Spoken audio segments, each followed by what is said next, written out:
Jimmy di say unyankoto waba mesremo sa last hour last queen na me twen kakra no bo huana e wo so to waba your civic responsibility, your civic duty. Say Otuaba. Many Dr. Eric Brimpon and Ofia. Yeah, sure, you said Dr. Wusu Ansa, history and political studies, KNUST, and so Ebabe Kayensa. Na yacho chain and Komono Senya, and was a echo. Doc, now you share Northern region.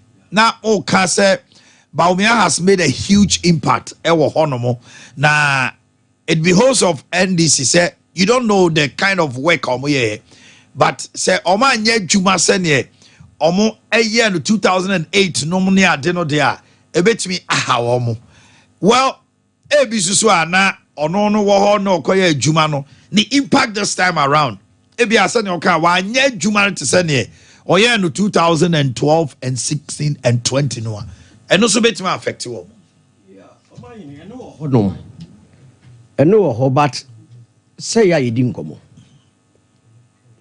yene dodo no adi nkomo esie ba obehunu na obi e ka asem bia factors among consider no o ma ne meka bi kire wa say oyem kura be hyew obu anya development enya bibia ono de ofo say chinchina atwan we aye minipa ne de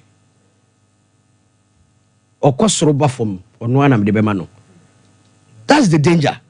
Oh, it is a NDC. So, MPs no, any presidential candidate. Say, Jai 5 northern regions no, at to Hodoma. A lot of things to answer.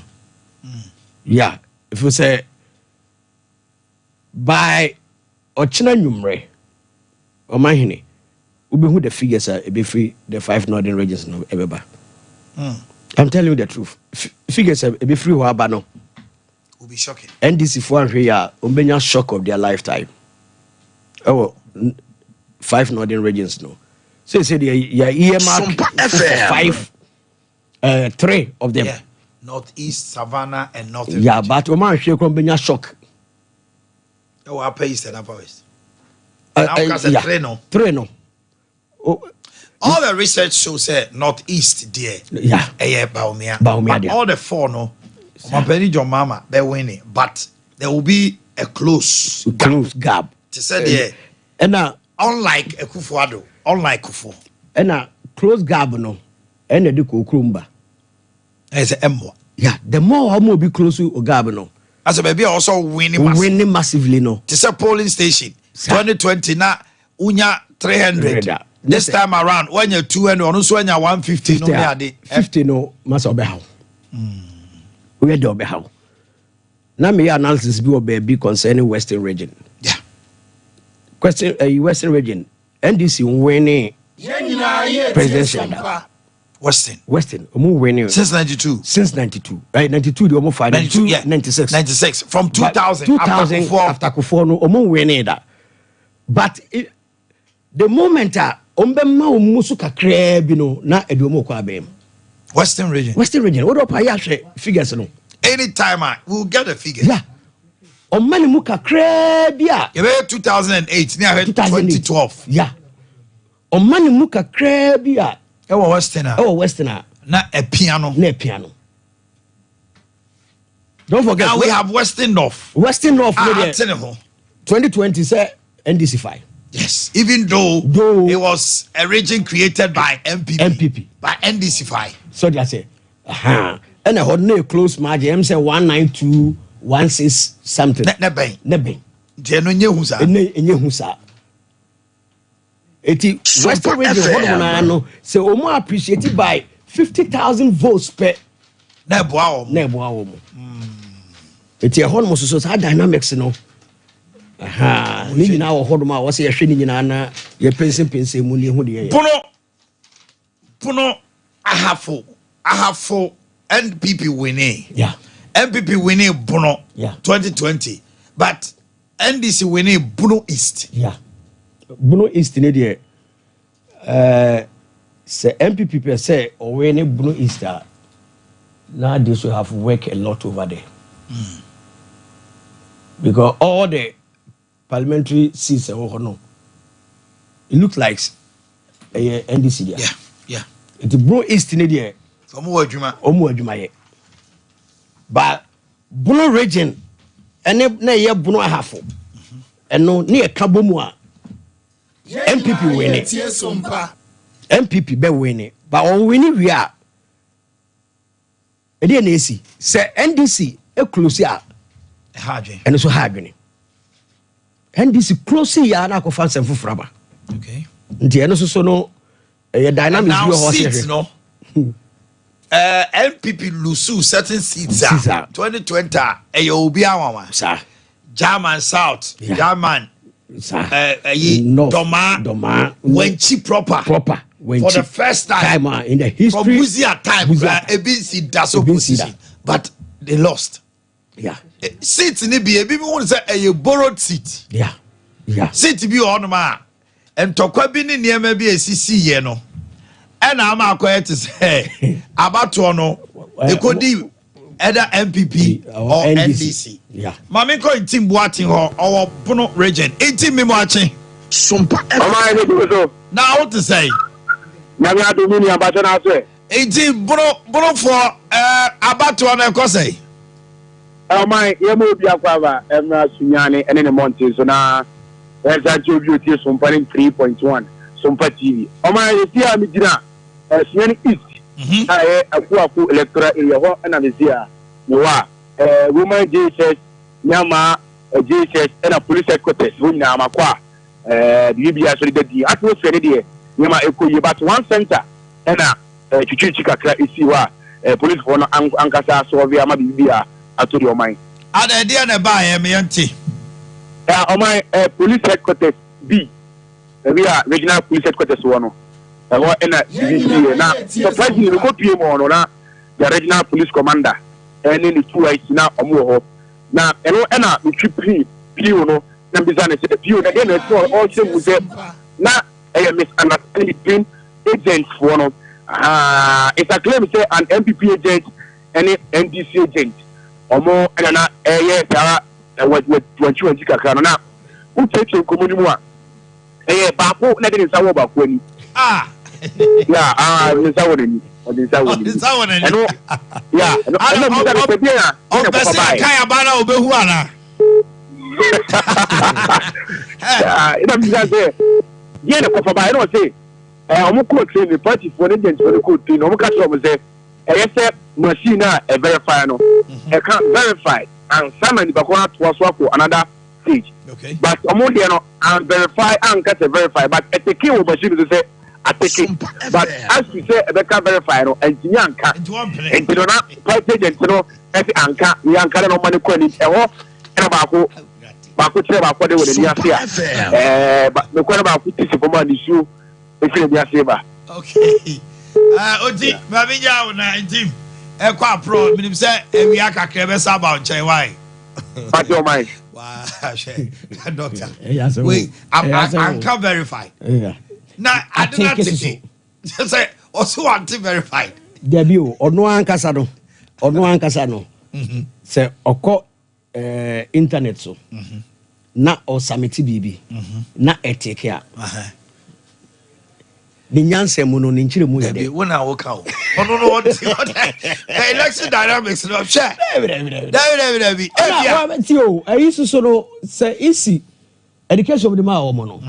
Also, say the moment it takes whether it's sounded or not sounded. Because a machine. Everything I did, but was sure say a ticket. Let us say any part of it. Way you say, what is our when oh, now and son baby and sunny free buy. Free buy. Yeah, what for the media group? Oh, my. Now, because a Bono region, yeah, baby, MPP have won throughout. Yeah. But NDC appreciate here. It changes dynamics for them. Bono East. NDC are winning. Good. Omo winning but not margin on yet so much. Yeah. Now, maybe more can be. Me nim wadwin kire wo ho. Meko ahoma no swaba. Ne ahwe. O say Ashanti region to be specific. settler communities, no, a lot of the votes, a comma, NDC. Yeah. Will it be the same now? Yabeko Zongo, 2020, the only Zongo out of over 500 Zongos, Omo winning only one. The presence of Baumia, can it change anything in the Zongos? Yeah. Yakwabas is here. Akosia Jewa Kodie. Wobapa. Mensia South, dear Nekoso. Oh my medasi na malentia sompeti fonyi na no pay sani adwuma na mara city no ye de ho hwim na ansa na no bi ka kwato maba ewo mensia north abato empeso so me firi wa pa maba mensia south ya na ba be hwe sani emyoma ekori na so far no se wo ba mensia south abato empeso so ma yenko ya chikakra efi afia pem ahankono adiokono ensia 1996 about from 2020 dear. Making like I said, Mensa South about one person, Aquayan Pesabaqua. One more to one bar at the core MPP, Manukoni Jimu Yepa. A ya about Robes in Sia, ya to a woman can in Uno. Now, Masaba Jania would be Cabatana Conyaso, a year 1996, about from 2008, a year Kwame Adokofo. Now, a free one of Dr. Matthew Poku Pampa, what no air Fankatuna be the Chedema MPP Manukono, one also about Wasso. The woman say amanyukon kayeni bi aso ayese wonda prema so da konya de na so no enam sa ha akwakoye MPP seat ntino e bono brano bia no MPP amanyukon no na wo mu edinkunim se wo hwe 2024 na bato a ye to yi mu no a wo mai enipa miensa na na so da de no wono mu ejina loya na na je bafo wono ejina mu de ama MPP amanyukon no afi yeru amafo kwaku LPG so me ha na so me ha manyuko no wono enejira mu ena oba pa weta amonu jamfuwa enchi wono so ejina mu adiama NDC amanyuko no na me babi amegina sesia no aya menhia otufo e wo se tutu ye woto so mienu na himfie ena mjai menhia fikesim police stations makoma yensa ena mechini mu amfiri ha mede mani echire mu e wo Ashtown ene de fraka ho presiding officer oba pa gifty ampoma wono ewo menhia lands ene wona me ekasaye na oba menhia lands a enipa dodo a ewo se won moto aba ewo ha eye 297 so far one more moda tunya to wo de no aya makomako aduanan baako 41 afei absentees list ya be kan say one moto special vote ni ade no wo mo de no ya makomako di baako eye 11 enkini ade a wo mo de ye adwuma nyina no ma meti ase se bibia e intacta e how bia e ma ho afei wo mo encounter challenges bia se bia agent bi e kasa se nipa bi no ba ye nanim ye verify no ankoye ne nsane ade ade no wo kire se wo munya challenge bia afei security de obi mpo ne nka nkere wo se menhia hemfie de e wo security e tight bibia gina so na police station e menhia police 1 I want to do me. Any Pamako 370 and I want my register house so far nipa 50 and at 2 absentees near the Omunya Bibia challenges and so Bibia MI and I'm a comment share police 2. I want also so nipa Mako 269 and I want my register. And we are train nipa 1 match 31 absentees list one mun be ink okay challenges one mun share be security and so tight na de mbemo ye ne say enam say men share fikasiem ahanum say ye biaye sonko a e was security and say bambom nsam ayi sunti no be be hu say police for kakra wa ha eno achi no kura pon immigration kakra wa ha eno achi ni prisons empanyifo awogo bi no mo ewo ha no kakra obia ehwe se obetimi ama adehia to won ma ba wa bre hubua ana bibi entimi emo wo mo na sene na asase ne anim senkeja afia bato no ebia ebuba ya se kakra na sempo enipa baba apreso na won ma ba beto aba no na me anim me ba menhia south e menhia fikasie ma make say de me hu se nipa dodo no won ma ba apreso se de nka na ya dwene anaso ye nimdie mu ne yesusu se ebeye no na menhia lance kwa be kwa de na obi akwa nhyɛ de ni honom akwakwa se oba oto wa bawie ya na wada ne na akɔ fie nipa nhyɛ de ni wa o mu di lie bi asa ɛsɛda ɛkyerɛ so na minim sa afia bato no ebeye asomdue se de ya bawo de wura ba no bibia be kɔ kama nti o mai se bibia ne wadi amede ma no be si bibi so ho no wa be tinye ya de dodo nya no ho me ya no akosia je wa papa bi Oh my. Nante to mommy, I'm about to say. I was at your call the newscasters no na or what Menchia South now. Say Mubade, Tamale South. Say good morning. Yeah, good morning. Now what to say? There's a man for Tamale South, a chrono to say at D Nipe Kotoaba, boy and command pay. Well, Mr. CP, Mamma Papa, so Edba Tamale South constituency, Minimuka said, Honorable Haruna Idrisua, Oye MP, former minority leader, no, and Chibia, and a two Nabano, Tahazi primary B, and the vote no Ewa, Waba, and Chibia, no matter two. Okay, Sa police station now. Nipa numbers 405, and I registered a mobile to about Ediama presidential and parliamentary approval. And of course, the reporter in Yaya do was the fact that a presidential stamp on not and yet too clear into presiding officer now all mono SI call back to the EC office. So for moment of people, and you vote to know and me as starting them Tahazi primary A polling station. But of course, I mean, because I get voting now starting Honorable Haruna Idrisu. After the vote, on the Central Agent Komokakra. Of course, he's spoken about the fact that Nana Addo Dr. Mahmoud Bawumia led administration. I and Nema Basa, Ediama Ghana Fa. Nempa bonus John Dramani Mahama, who makes me a winning power, Senator, who makes me as Libya Ediama Ghana for. And of course, at the Tamale South constituency, still now, that's so and take a track out to filling stations. The opponents are all contest honorable UC. Of course, and the part of the honest the public between the pursue. Hey, Mubade Medase Koswa Auntie Honorable Tamale South, Haruna Idrisu, Okotonaba, and I won't say Mubade, Wabo Modena, Ama Yahununa, actually, Rabbi Kauno so massive. Many Dr. Eric Bimpon and a wolf here. You go so shining moon, said Dr.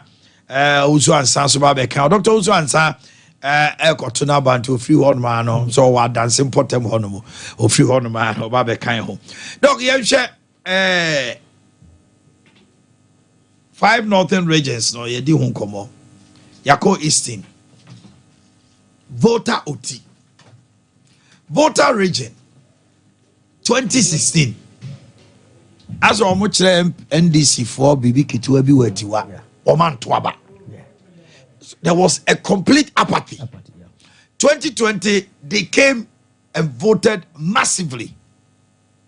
But now yate OT free home.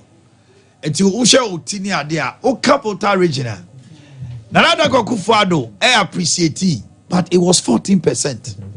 Bekaya nano ma penjo mama kwa chom say omo sanfa NDC MPP FM na so mama omo kwan omo ebo rem o sha this time around ebi mo say amewu a show bibi wo ho ebi mo gwa bi say amewu ebe lose the seat why development there but ebia obey one time president bi on the channel omo yemfa to just say Vice President Ato Abawa Walewale yebe kohonomo Vice President just voted at Walewale ho eno Tonaba intino ewo Northeast Watonaba ewie na ye the home videos no ebebrel enti yehwe voter region proper ansani akoti voter region no kra ewo mu ni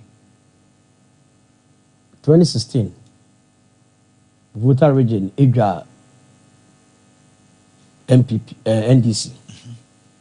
But 2020 the more to aba no ene menua. 2020 mo to aba because of say intimidation across all voter region. Omo de abufu na to aba. Yeti say sojafo akugu on ni manema no. Eshebufu. Wakasem. Ya eshebufu ne mo pie say soja for no mumeku yen ye ba koto aba no it is all here Roxanne Damafe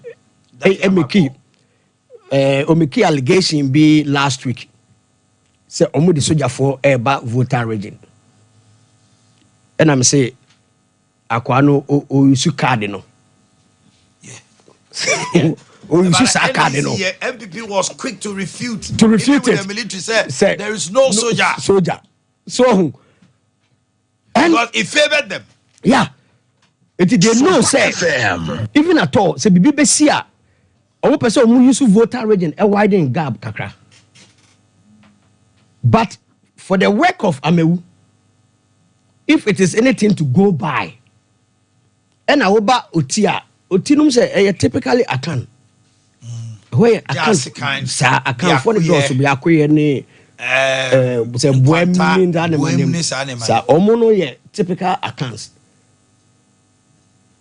So they say, sa ra for no nyina no omuye nkonya ra omuye sa omuye akan for eti omo no dada nyina no more sympathy MPP but except say now omu vote no akowura vote amti na yehu eti so hwe 2020 election no now they compare voter region votes are MPP nyaye na ohwe oti votes are MPP nyaya, it tells you say oti for no omo sympathy ma MPP. So this time around, yeah, this time say on be increase votes cry. Oh yeah, say MPP.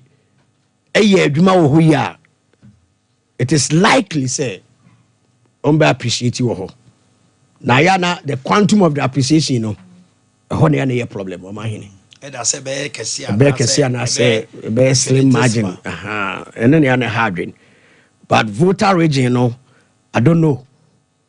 If you are the presence of Amewu, it's a bit much change dynamics. It's a bit much change dynamics for voter region, MPP. I think say Nkebebwa the Nukre woman say voter region, you know, based on 2020 analysis, no, a no-go zone.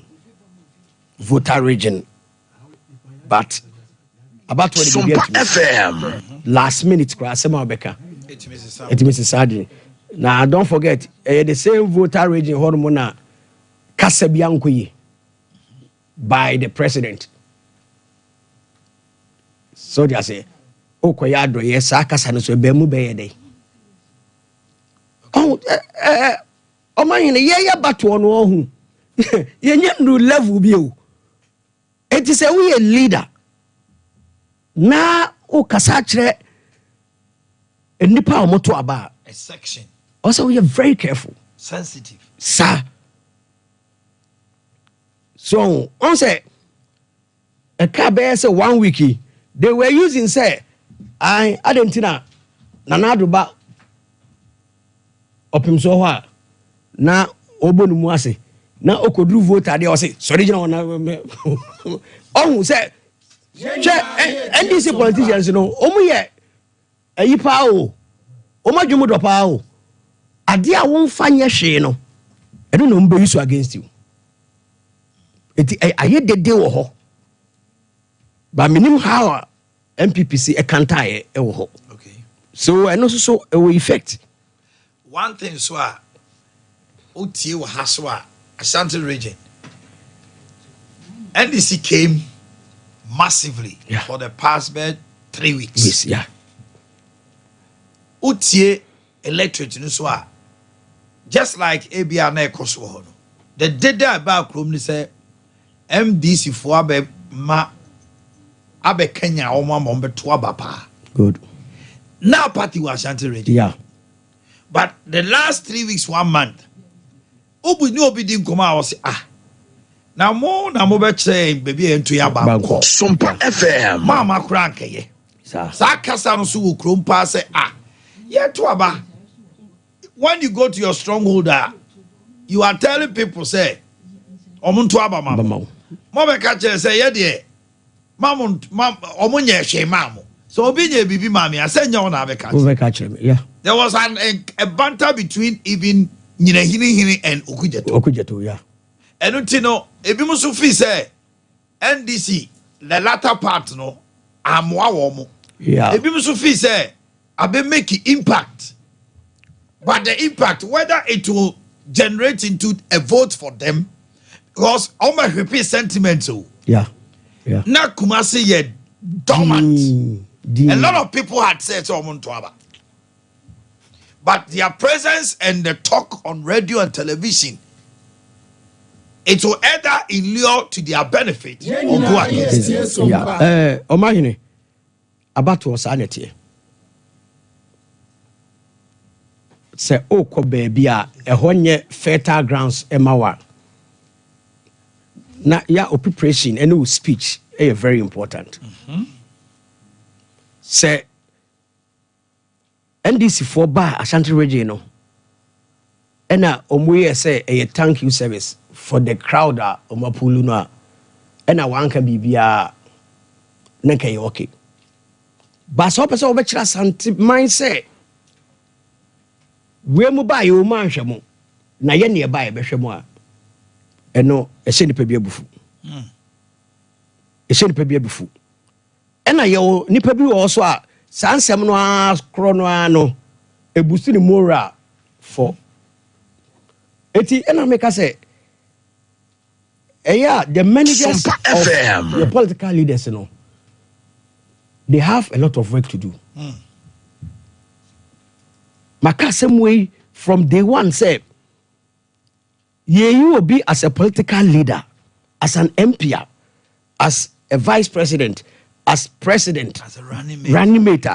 You should have people who manage. Or say, you nipa who manages uncle for. And on the boy Nana Addo after 2012 election. People who came around him. People who came around him, you know, they manage him. So I say, "Anya baby, na chinchina o se fro na okokasa wo. Baby o honoma, okokwa na kojo na bon sem pa. Na say de mamo, mumu ayen ye ba ye beboa sa. E twa sem bia so. But who begin say who be cancel mo a. A man for bed boni mutokuru. So on pakasa. Sa. Kasado do de entoponko. I don't know. Eti adia ba ko a nipa asua e communication. Communication is very important because asema mete America no. Obi a wotie bia no e different ordinam. But you can have a collective people say even though nipa no kranti e se wota okwadu a. Yeah, where in America. E beba say nipa ne kasa we no nyesa na no pa che. Sa. Ene onya me party kasa no on kama. Ye tie edi komo yi. Sa. I want for the pen and paper mark you. Me say doctors mo kan. Obepon no na nko for frɛ. Doctor wo say wo free ha. Sa wa hana wo gina. So eti kasa de training communication ehun ya. Mama ne ya Grace to check come on. Hello ya Grace. Hello ya Grace. Hello ya Grace. Kasa cheno dem so. Na dwene maso na.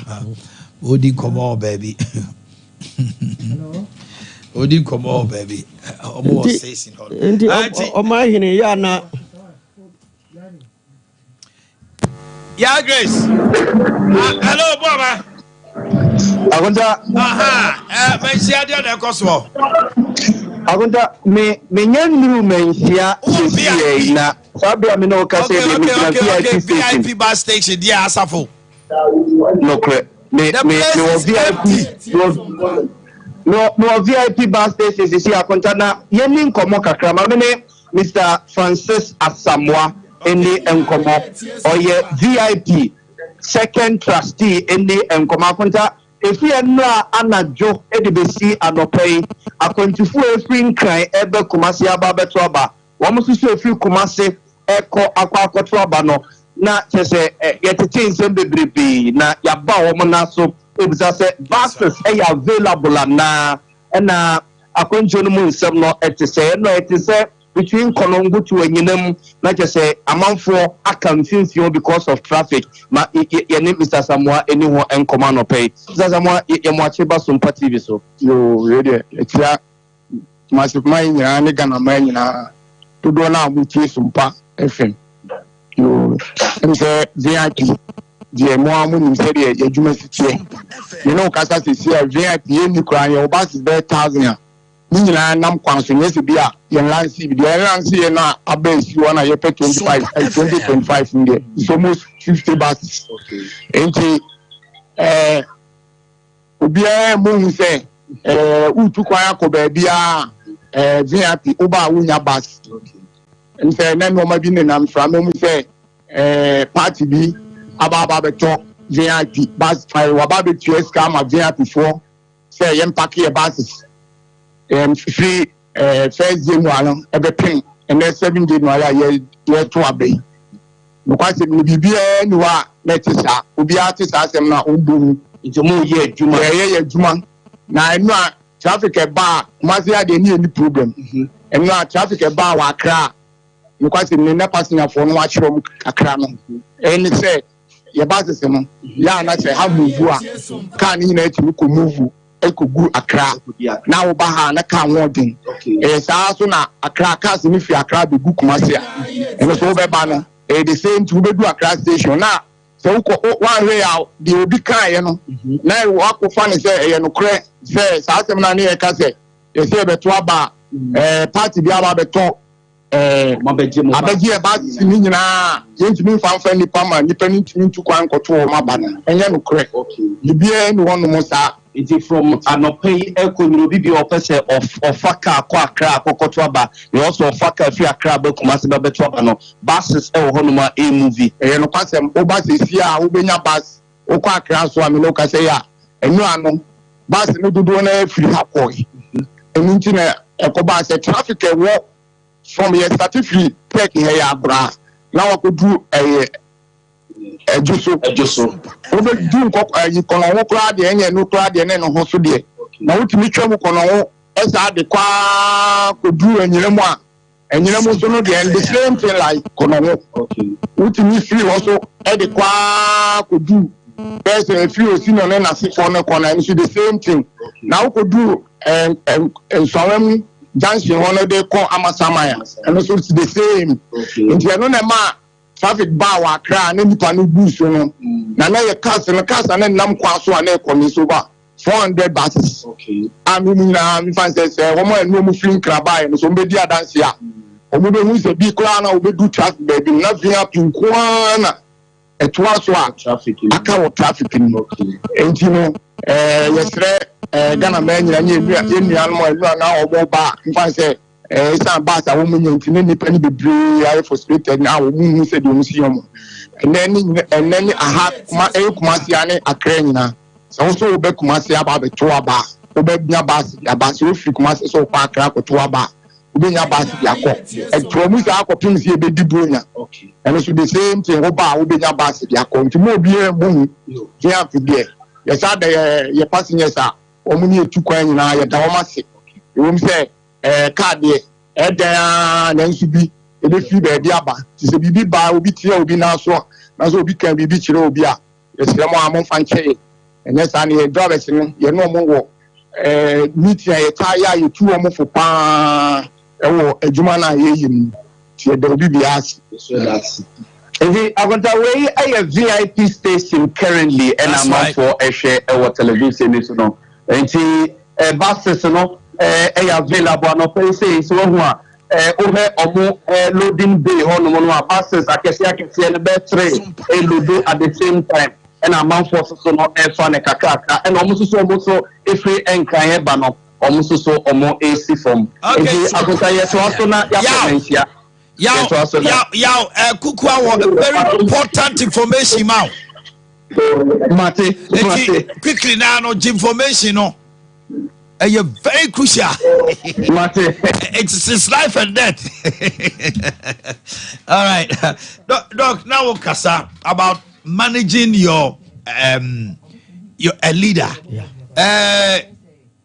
Obi to say about Penny John Mama. I don't think say Obi here such managers that much. But during the campaign, in kasa yebi, any some 1 or 2 flip ups.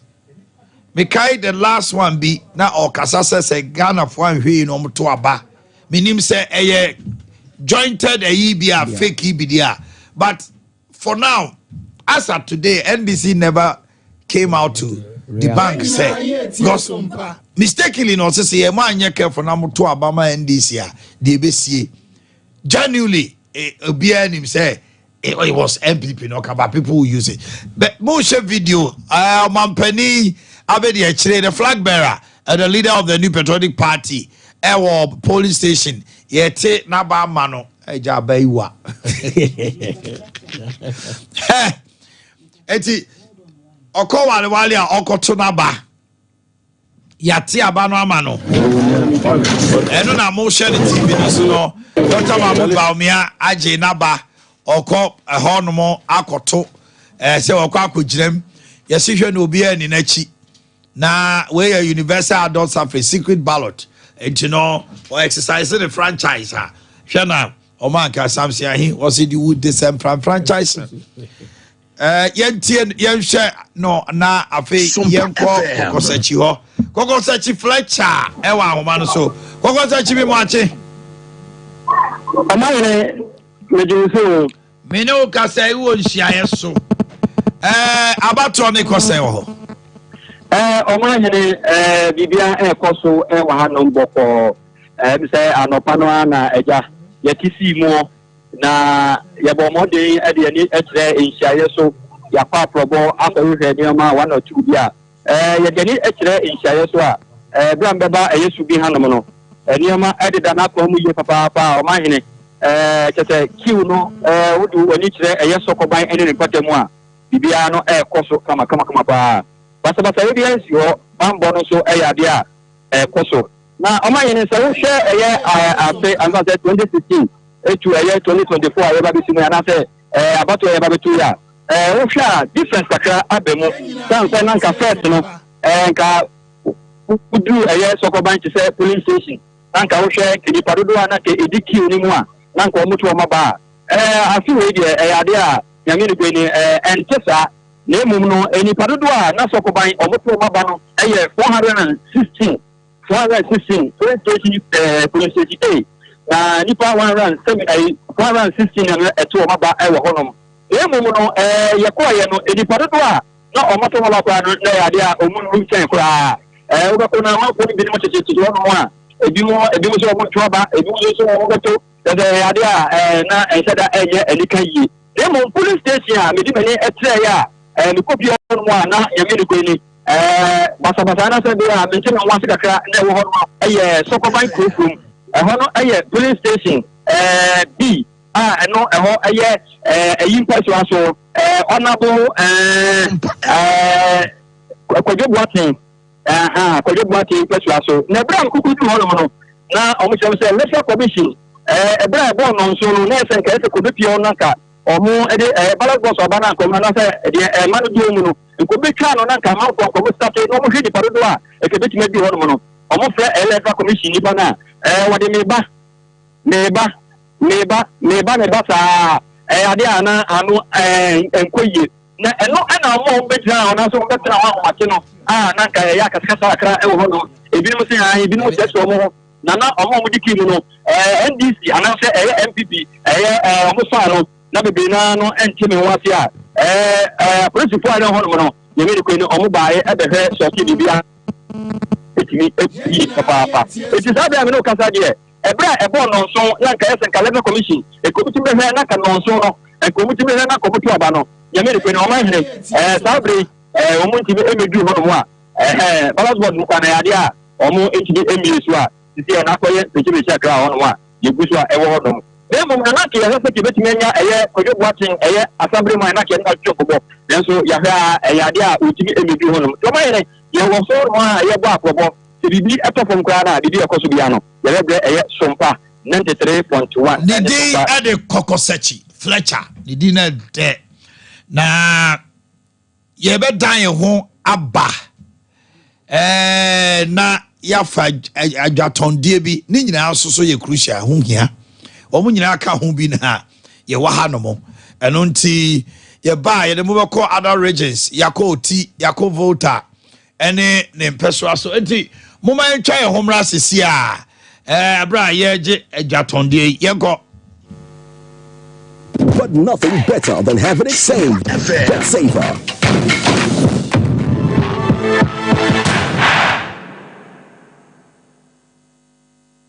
brothers Kwame and Yao.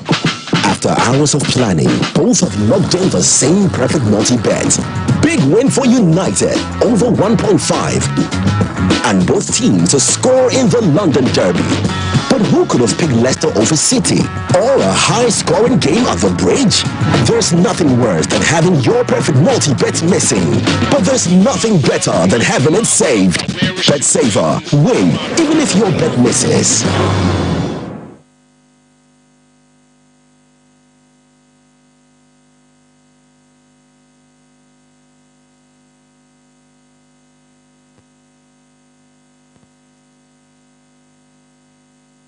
Say in Yankani Rusi, my young Rehos, Bible said, you who Mobronimo, but they are family ready, and Muntin Tarawan Midi, while Sumpa Kumasi, Sumpa Sinyane, Sumpan Krans, Afibia, get this Sumpach, a Bremu, my young Korean to me, is answered back of one side to make a terradi, yet to who, a friend will be says Sumpa at 2024, a bustle.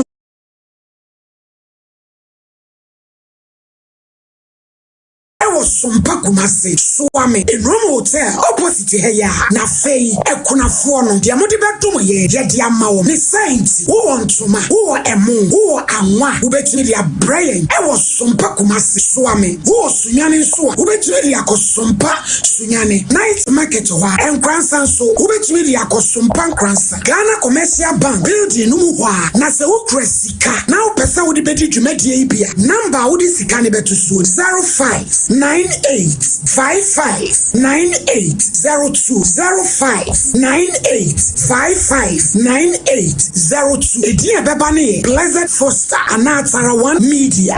Some papa, dear Moya. When you go to some swap, if you said your Moya, just a bean seed. Said the first one for a Yanka, and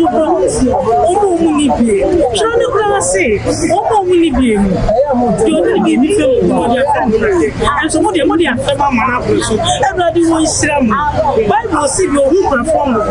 Everybody will be Islam. Some of who perform. Everybody Islam will Islam one can say. Papa Msobem can say, for who said you made him? Na propose Prempa or board Ponkom, Onyamia and Adoye Dawson, what the Bayer Bambo, Amaoni Wabusia, Sompa Achedi, 2024, Enyanka, any crafone so, Omobedi. 21st clinic yes sciatica expert sciatica no o nerves na wo to ase na fa wo siremu na fa wo nansia besi ase ho no se ho techema eno ene fa ne sciatica na etimi bubu o to ase ka wo se dwe wo sirem wo je ho ba bia enye na no na 21st clinic ba ye adwuma pa wo mu ye ntia baso bo ma je no Ghana ha ene amono ne enya asem ketewa wo mu je international awards ahodo wo mu je local awards ahodo na anu nso na wo mu bie the only sciatica research and treatment center in Africa bibrim hano ebi ni baby a gise 21st clinic nkoa wo mu de bibiduro ene besa o yare no masa de machine aka ho eya yare sabia yare bia wutimi de ko ne mama ade ba ko a wo magidi wo mu pa no eye sciatica ena stroke nso de kwa diabetes ne hypertension ne ade Ghana ha ba bia wo mu ho 0540 311 311 0540 311 311 na 21st clinic wo mu ye sciatica expert.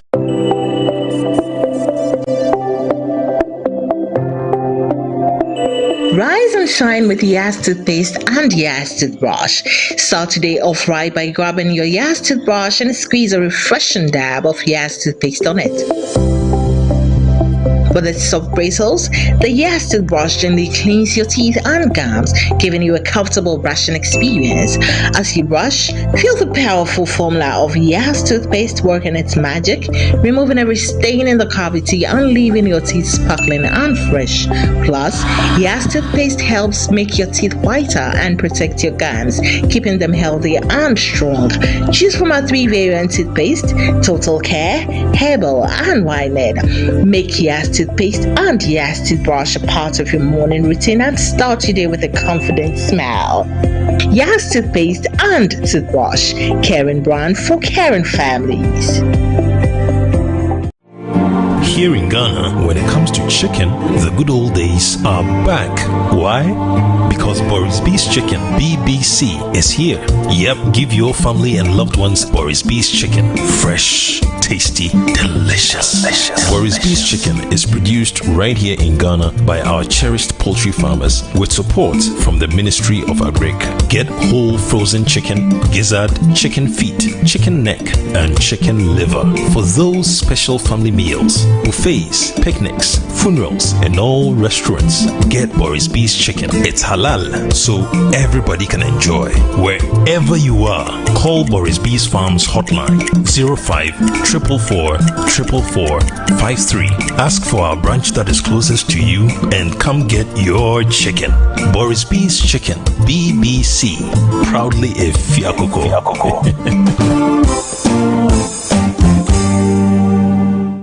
Na ede na ya obayi a oda forma so ne yafunu mu emunumuni. Oh, Mr. Entry, also ya reya titi be benfie pi nanso ne yam nyono da. Se me chiro no ahodo amato a me hunu hwe a ebe ya nwanwa. Menyi ni se what ulcer tamfo Hexa capsules any Hexa mixture yanum bom kotia ulcer no bia ma no anom. Anka ne ho ato no dadaada. Ulcer dro de eno ne Hexa capsules any Hexa mixture. Ankom ni nchiremu. Ulcer ye kura eto yefunu ene ensunu mu. Etuma wo yefunu ekeka wa. Wogire ho a enyi. Ulcer etumi ema wo ye cheko ebre a wedidi awie. So how eye ulcer de a compare Hexa capsules any Hexa mixture nanum bom na ho ebeto. Pedudu atu a ko Okanshi Drug Lane Kumasi Dani Herbal Takradi AA Mensa Anafre 02038228555 Apefo abatan a woma won mofra no fo ene mofra woni mfiedu mienu enka ho Hexa capsules ene ne mixture ulcer tamfo edi age adwade nkratoyi yi atom. Hey sewa me hu acho me na no me bisa ekra so kwa brochu.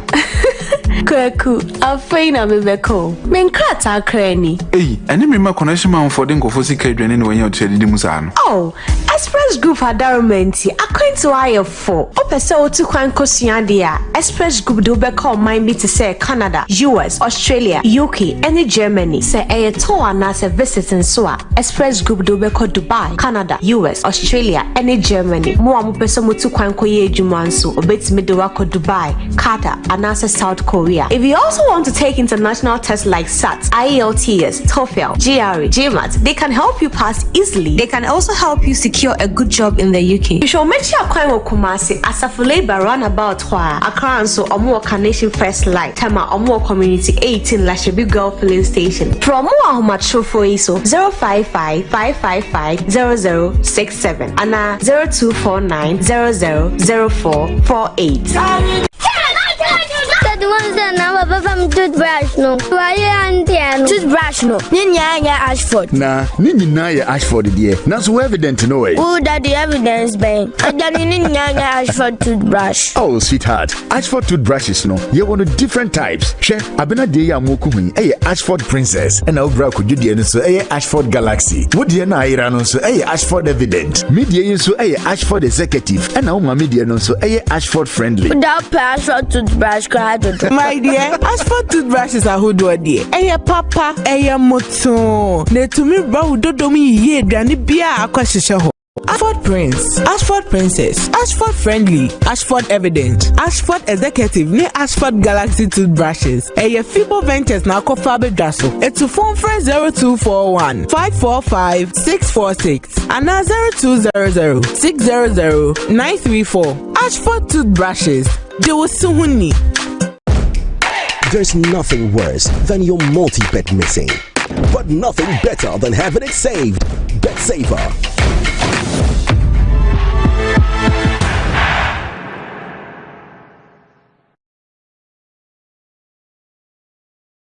To the studios of Sompa 93.1 and live on Sompa TV. My name is Omahi Odubachi. I'm in the studios with Dr. Eric Bempon, CAF University. And we've been going through the centers, bringing you updates and reports of what is. So far, Yedanya Miasi, Abonon Krapa meeting Num. One day, 2020 near the election come out this time. Yes, see.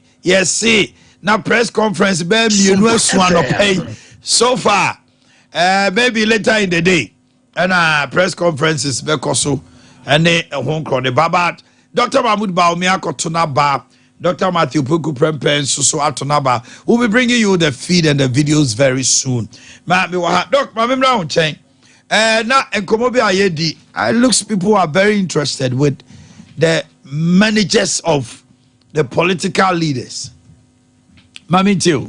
Yeah, Omayini, on say now me can be bisa say you as a leader from the constituency nearby nyina no also will be a year know as parliamentary candidate, even constituency executives also you manage womo a kwa umbe faswa umbe communicate nini partner constituency sa na obetum no matena nyina ye tie sa ase menkwa asem no essay political party hwe omahene me ka asem bi akire wo on say Mahama or former president Mahama or communication expert. Mami Fantum said the Electoral Commission very soon will be addressing the media and will bring you live feed. I will pick a live. Say a basso say Electoral Commission. So on the media no be din command or pay ABA.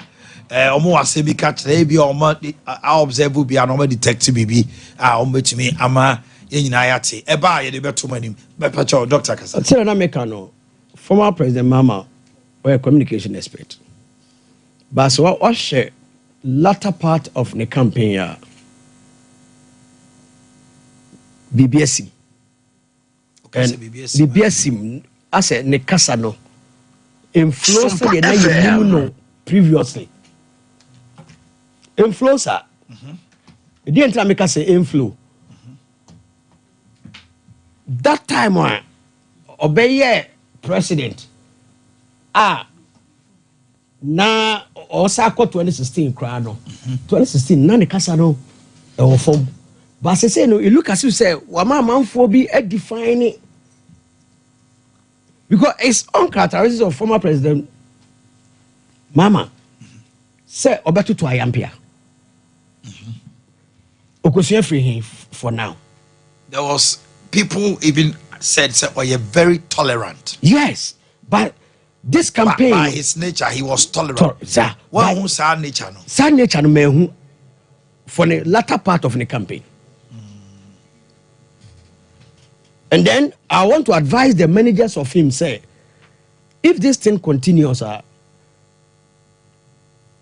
testing a man for woman no so every form and I know say some of them in say doctored tapes there so maybe am tie oh some were doctored what you say no crash on the cancer answer no and I will be highly disappointed in him because I know him say we will be our kasa who say the kasa hote but of late the me hu no the society there a hardwin eti ye kan nyina no say we a young person now we dey see when you say we be politics there also usua kasa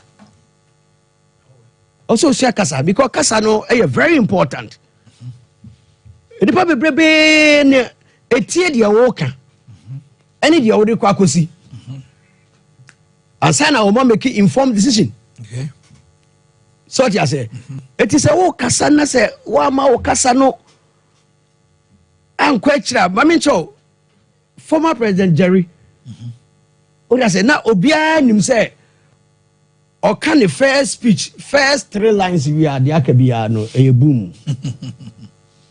That was what people were saying. Eti na me that time na me share former president Mama ne na Akomia wo Metro TV. When you meet the two of them now what TV na chi who say yes who tie bibi. So why all these insinuations? Eti media the make na kusia ne say we ye panyimu na say you say panyi we ye akra wa be panyi kasa manage your communication. Also manage your communication very important. Let me welcome Asante Yeboah, our news editor. Asante Yakwaba. Yeah, ni o man. Wa kokrom kakra and the what you say when you have been so cover elections. So now Fadi and say na try. Say police ni na so jeni okọ akon. Bibia be say wako.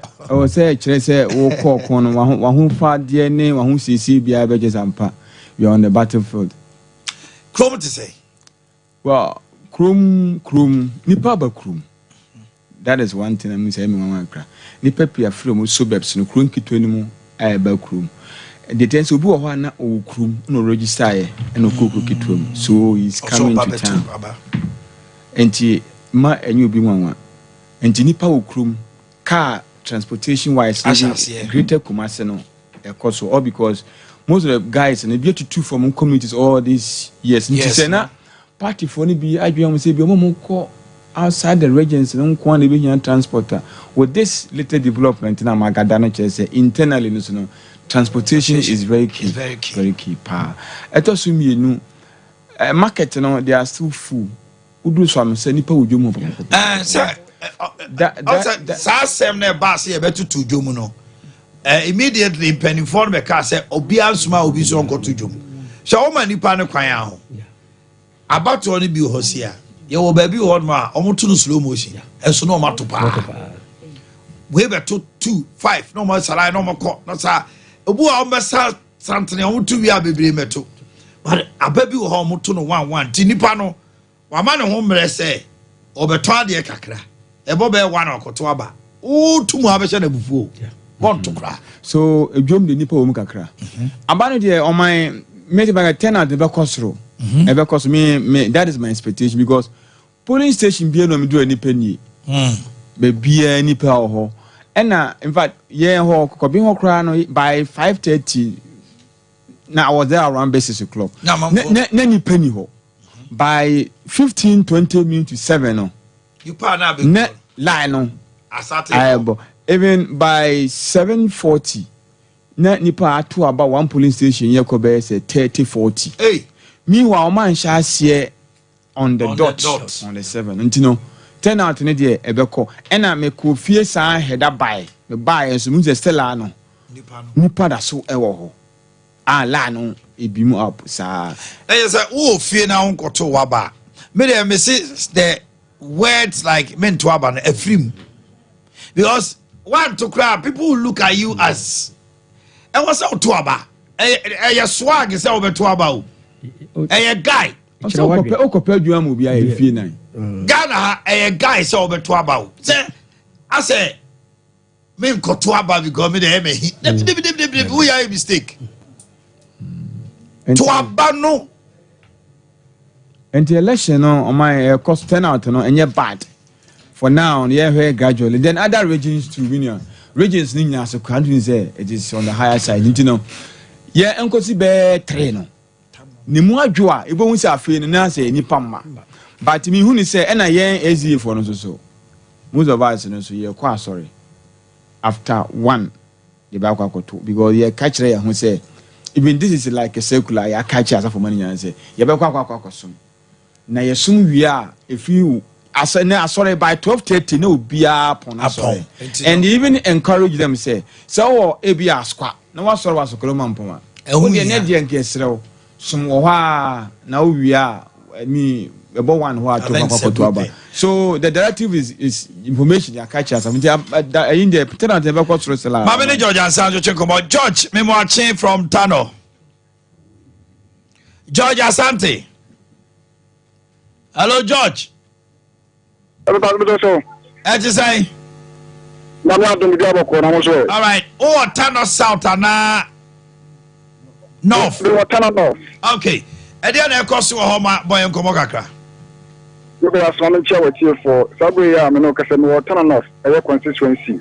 I want to Sabri Mijan. Overton North was here. You were 136 police station and I walk Tano for Hasi. And you probably I was almost 2 about our Tano no. Omo edible nyinano 57,430 57,430 and I was say omo to aba e wo tan no for say na you 5 zones you be an kwanta zone you Yamfu zone Search Adro zone, and a Boma zone, a ho, and a NPP, parliamentary candidate, O Jinamu, Sir Omonto Abama Normally, Bashibi Janino, a ho, and a Ofi, and we will Susan so, Tano Suzon, and our Okono Susua, NDC parliamentary candidate, also Onosu Jamu, Sir Omonto Abamano, not Onoso Embrame in Bashibi Janin, our town of Wasi, NT, TC no Mujamino, NDC MPP, NDC Nino, Yafano, Honorable Pariso Poku, and NPP, Dr. Gideon Boakon. Woman and a parliamentary candidate, our town of Wasi. And a part Nunu and I shall say, you're quite promoting na Yahasa easy. Omonoma or some of the back number trouble and I ready and Empire Queno, Nina, I ready. They say, no, I can say, Mako, a year 2 zones, a VCCA. Now, an apartment are free, gay and quanta zone. Now, you call young quanta zone, Medica Cupimo RC Primary B. RC Primary B, no. Ni parado also omoto aba ho eye 413 and also omoto aba na ye fi ho no ana ye ko na nipa 3 and atini atoba because na satana 7 aba pound simanu miensa ntina nipa 3 and na omoto aba ye fi ho no and ye kokopie mu ewo RC primary A primary A ho no so ye ko no nipa also omoto aba ho no na omoye 413 na inipa 10 na tinye ato aba ho yefi won ekopie mu Pentecost Church Dian Kwanta Pentecost Church ono so no inipa wo so omoto aba ho no 721 na asati yefi na inipa 24 ana omoto aba yefi Dian Kwanta zone no na ebepie mu Boma zone Dr. Gideon Boakon ofri na edu ho no so no yakọ police station makoma miensa police station miensa na yakọ the kako DMB district office Boma na ho na yakọ no omo a so moto aba ho no 547 na omo matinya to aba 47 na omo to aba yebi ne ba RC from A no omo a omo register no 520 na omo mato 95 ana ometinato na ibisa election officer o say omuba hanu ntis bibia nkoso o meso machines o mede adwuma omo a esomba beto aba obi bia e comport no hwanti obi piemu e town of Asedia asuje na wa ha security o bo adwuma so be ya basabasa bia ensi o ha se eti obi samia sa na ekoso e town of. Okay, anti yebesa akonche biona asante anti mama ade ba ku bi so observation ye kakra ni say electoral commission or more personnel sorry, most of them were late omo nu ho ntem baby wo ho a obon say returning officer na mu kra is acting to support at the same time or monitor omo ese omo ye ebi anu ntem wadam na report we I think say commissioner no be ombo updating because obakọ no nipa ni nyina ba na aka ba ako bia no ese wadi ink na eba na ono na be che bibi so obon say na eche baby okwa na de ese nkobam yeti seal na no ntem no bon so no so delay bon ene na ya koba sa na be some sentence 7 o'clock on the dot na be start no the electoral commission is supposed to give us a briefing today some circa 9 o'clock they yebeye omama a briefing 12 p.m. briefing 3 p.m. briefing 6 p.m. and then 9. But Oma delay kakra. Yeah, sure, my name say maybe at 9:30 or be at 10. You bet me at your monka. Oma say ebo non kroa. Omo ene Ghana for be kasa. Ebo du mienu a. Omo ne Ghana for be kasa. Ebo no miensa. Omo ne Ghana be kasa. Ya to aba na wie no num no nsia. Omo ne Ghana for be kasa ena non kron. Be gidi sense share we no. Eye. I said to maybe people do knee-jerk reactions. Omo chama BBC answer. Wait there. Omo I gather omo information and details. No omo di abede. Abetu yenim. Na yakoye nima enesa. Abono kran pa meter do you know? No my other omo start. Debbie. Oh, so much start here. My point is that on say Eddie Kaino. This was a novelty. It means that say to Abana commissioner show Ghanaian say there will be systematic release of information. Periodic information. So sabi obi amfasi camera. I don't say on America say we are human institution. But no matter what, all the timelines now banny there. But more than 9 o'clock, there will be a former Ghana for. And yes, sir. Okay, say 12 o'clock now. Now say na jumano. Obebre at 12. What I say, no, they can cry when you are just about 5 minutes. That will be the information for the meantime. They bought 12 hours. Well, because you can even tell us, we're supposed to have given certain details, information, but unfortunately, we have not gathered so much. So meet us at 12. Yeah, okay. I'm 12. It boils up to doctor on communication. Communication is very important. Because election, social media and shine or money embassy. Who say? Yeah, one man information, one relay information fast. The dissemination of that information, you will leave it to somebody who wants to cause mischief. Yeah. And share one of our media people, Kaswa, Yamin Kwanko Ochajatu Kaswa. They gave a false information, say MC or Kaswa. I want to cry any. I want to say East. Or the soldier phobia, I could go one hotel. Anna, soldier for no AAD, MC Nunin Conformina, Omo air stamping, air printed ballot. Look at how fragile Kaswa as a hotspot is. So, the NDC PC also amassed macho men and people and they stormed the hotel. Apparently, no. Now, a soldier for the crack tababontin said they will not be at the polling station. Yeah. But every constituency, they will pitch camp at a place. In case of reinforcement, to me, I quick and swift. So I'm going to go barras. Let me be see. Now, some see for you, Chrome. And I be BS Joshua, that Ben or Moveba. And to my say, every constituency, they will have a police car, a military van, standby. It's in BBC swift response. Now, training now say MC Nakofa soldier form or more bomba or more temperature aba. Tomu kobo rahono. MC ni say a soldier for na buy and or my banner hono. Ombedi 3 days. Enti wako hotel or say hotel run in your day. Emma omu baby omu timi na bontin. Ti hotel run in mom baby no mu na. Onu omu jira ho na no bi afa phone. No afre radio presenter no so akọ no dey akọ tuja bam. Say ja tomu na BBC ya. Sa radio presenter no. Wako. Yeah. Enu ti abato ya ye. Mesre mi amini minuano. In our quest and our zeal to support a candidate or a touchy man.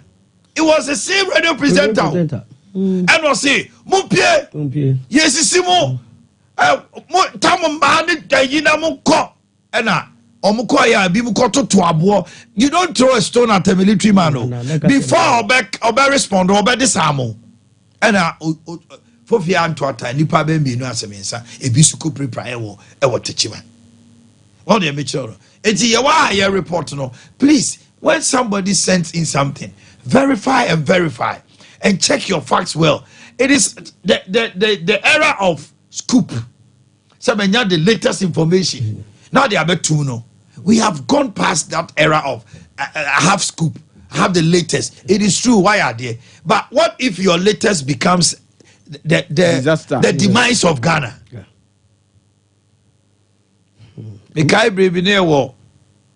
The old place. Now, Branty be our report. Ono nim. I'll say na media no be a DJ choir man or be a Kotora report.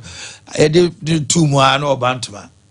Obe also NPP 1001 NDC 40 Ghana for Munubility NPP I win you.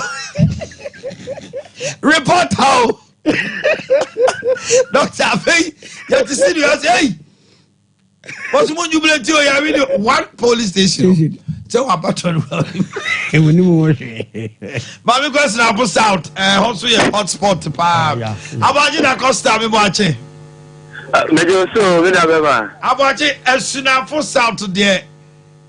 About to away ya hyɛ ye prima basa ye bi ansi da akoya say Esunafosa comes into the picture for the bad reasons, but me Gini said this time around there is comportment. Boy, you come out to say me da say Miriam said the wedi kan cheche mu efa say ye to aba e Esunafosa to a records are ye wo enyi ti no proud to elections no empenfo de ene magu akwamu se me kan kwa chiriti ankofo so a bese na wotwum na ye ba beto aba no ena empenfo ebedie enye soja barracks e wo sankore nyame bekyere enti answer ye beto aba kwa no medical de asoja fo bese ahelu 200 ena ababegu eye sankole ne mpatema na chese soja barracks no o mabedi a also eto na ena se penfo se bosse enya de a soja fo no ebe pie mo cheso aniti no police centers ahodo ne de obeko na eye police immigration ene fire service no mo makeka no ena ebo ban soja fo no so no enyina ewo nyame beche be di aye bie eye barracks no sesi ameka say police centers ahodo obeko no enipa no abodompem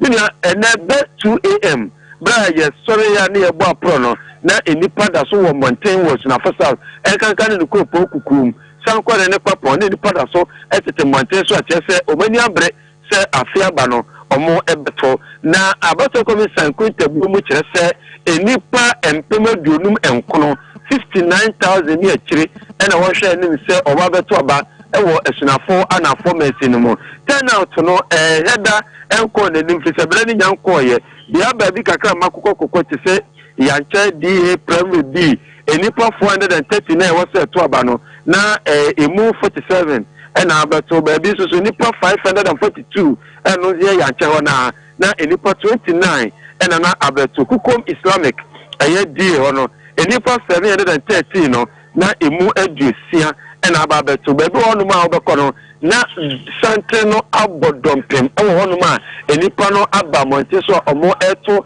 abani ye pa na bia se mema abakosem ewo habato na se de ne ye se kasa ya na tension wa no tension no wa efise awawasem ewo mu no ubu enkonta ahwe Esunafo na afọ mensi ni mu a skirt and blouse ena omo to ye pa efise presidential no yato aba mako enwotwe ewo memu ha no NPP awe ne presidential insia ena NDC awe ne mienu na mo we ko parliamentary na edane NDC awe ne parliamentary no mu insia ena NDC awe ne mu mienu enti ena na ya na ema ne yehu na enye hu kwa hodo a eye omugina so bebrere ka se dia eye popularity of eye parliamentary candidate a ya de ne bebre wo mo no ena omugina so eto abana ka ye ka se ba bi ye stronghold a ultimi nka fi se presidential no NPP awe ni ensia ena o molusu mienu ena parliamentary no so no NDC awe ni ensia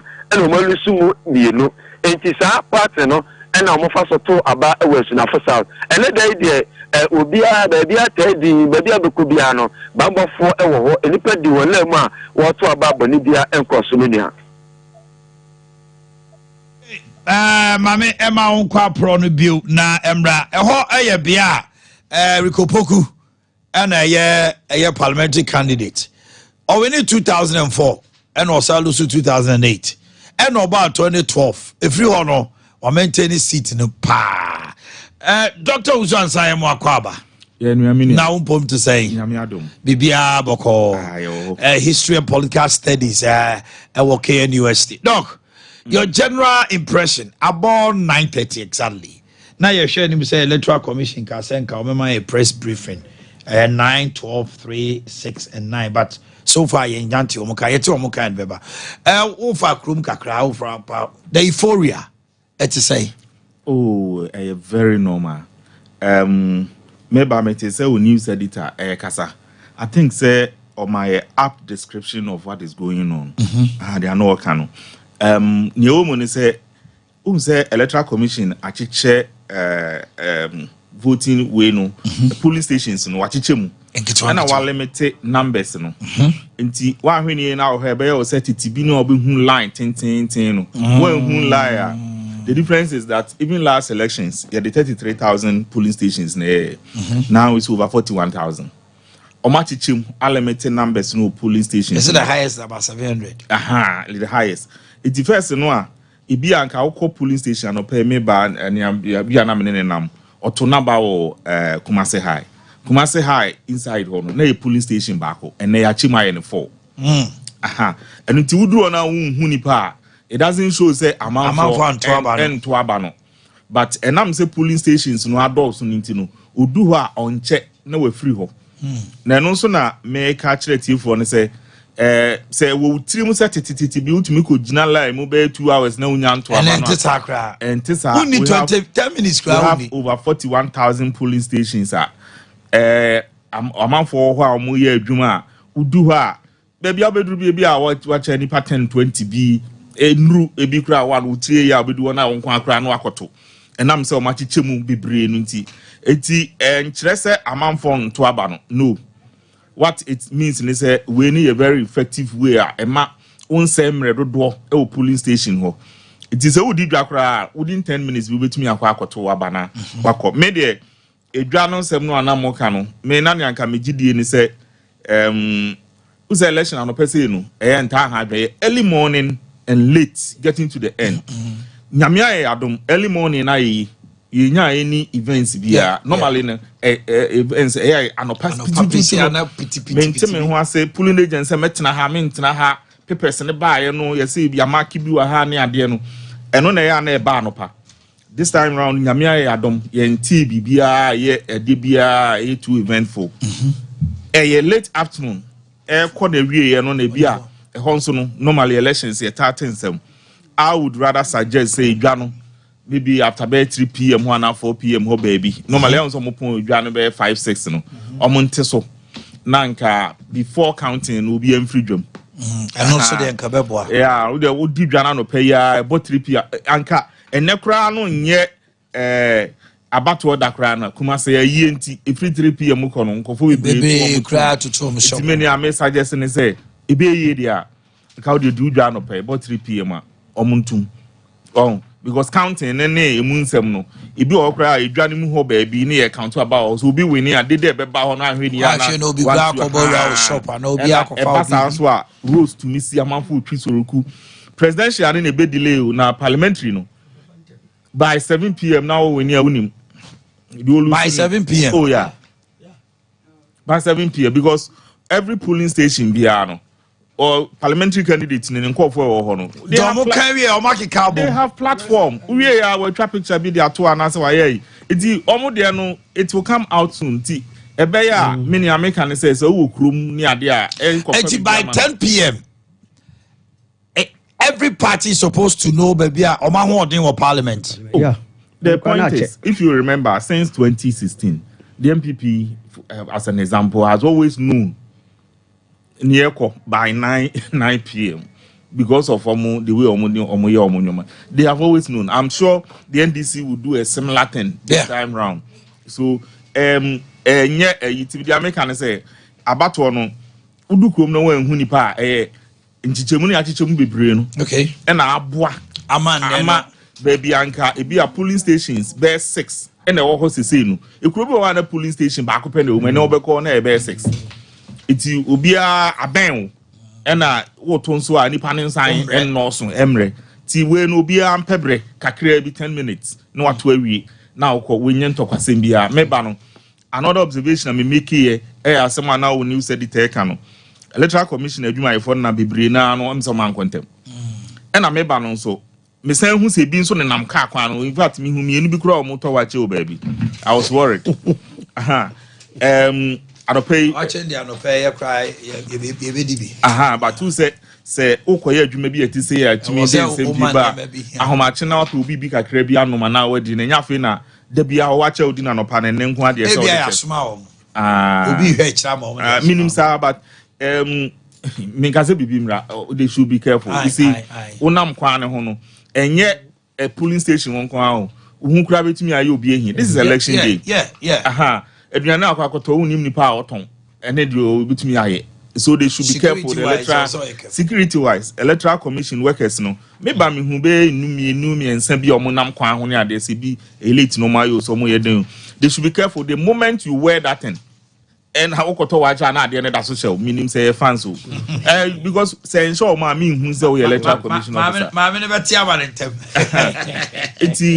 Okay, look, so far now Dr. Bimpon at Camp University, we've gone through some issues, especially the 5 northern regions. Now I was given a statistics here, maybe I'll quickly run you through. So from 2008, the NDC was winning the presidential with 80.7%. When the seats were 230 in parliament. Now Northern Region had 26 seats. NDC won 21 of the seats. MPP 4. Independent 1. 2012, in 31 seats. NDC won 20. Which means from 21, no, only 1. NPP won 10. Appreciated 6 more. NDC during 2012, from 80.7% presidential, about 64.5. 2016, 31 seats. NDC 18. MPP 14. Now, 2020, NPP 16. NDC 15. Who say NDC won 58% from 80% margin.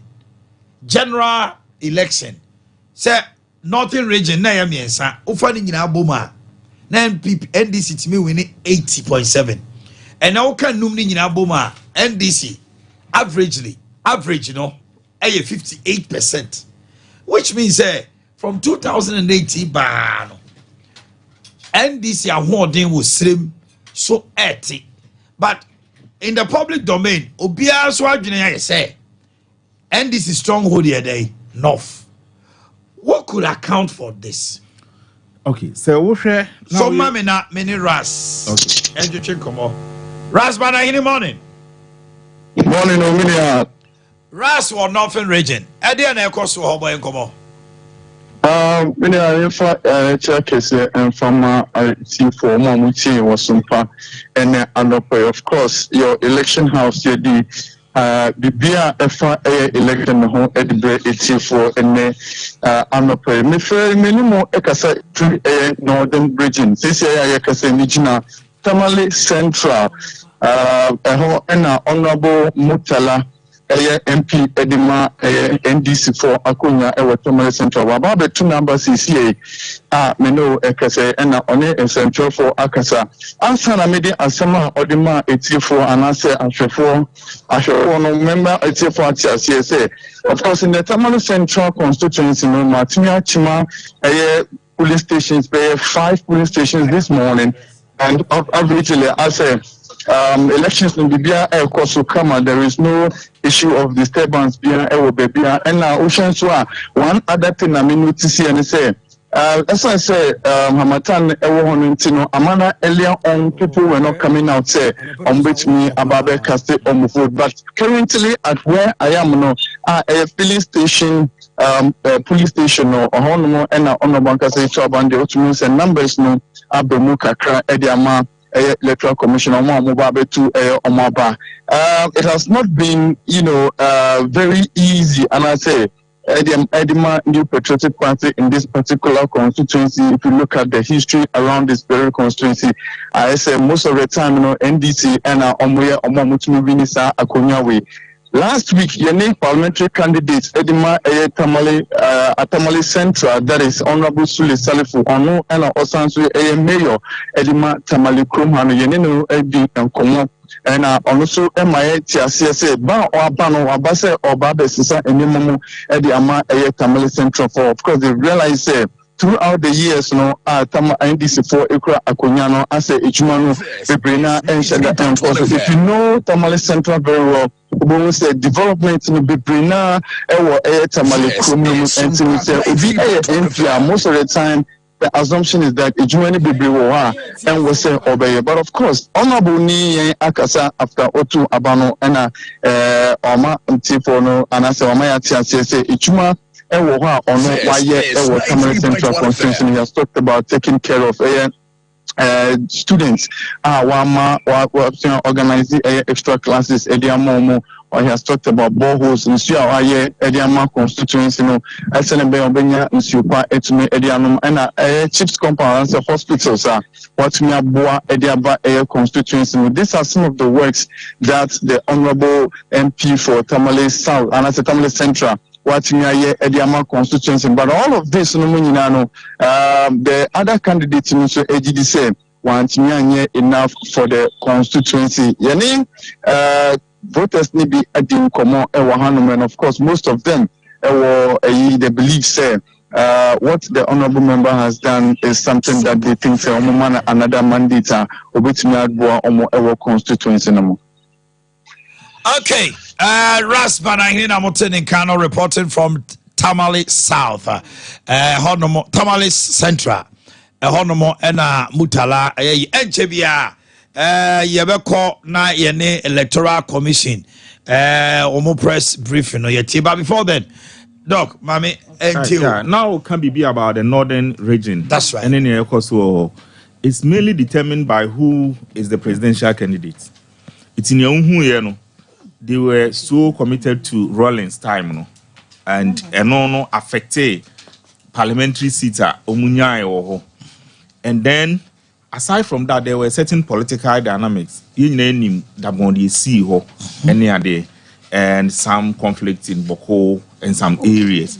Nina no any influence on who becomes the MP in the area. It's Osha sa mano the Rawlings factor bafom na sa other issues are influencing the pattern of voting. No, I say bafom ni ade no. Esesanyoma ekakra ewosro. No one should underrate the impact Dr. Baumianya or the northern sector. You see, this election, Papa.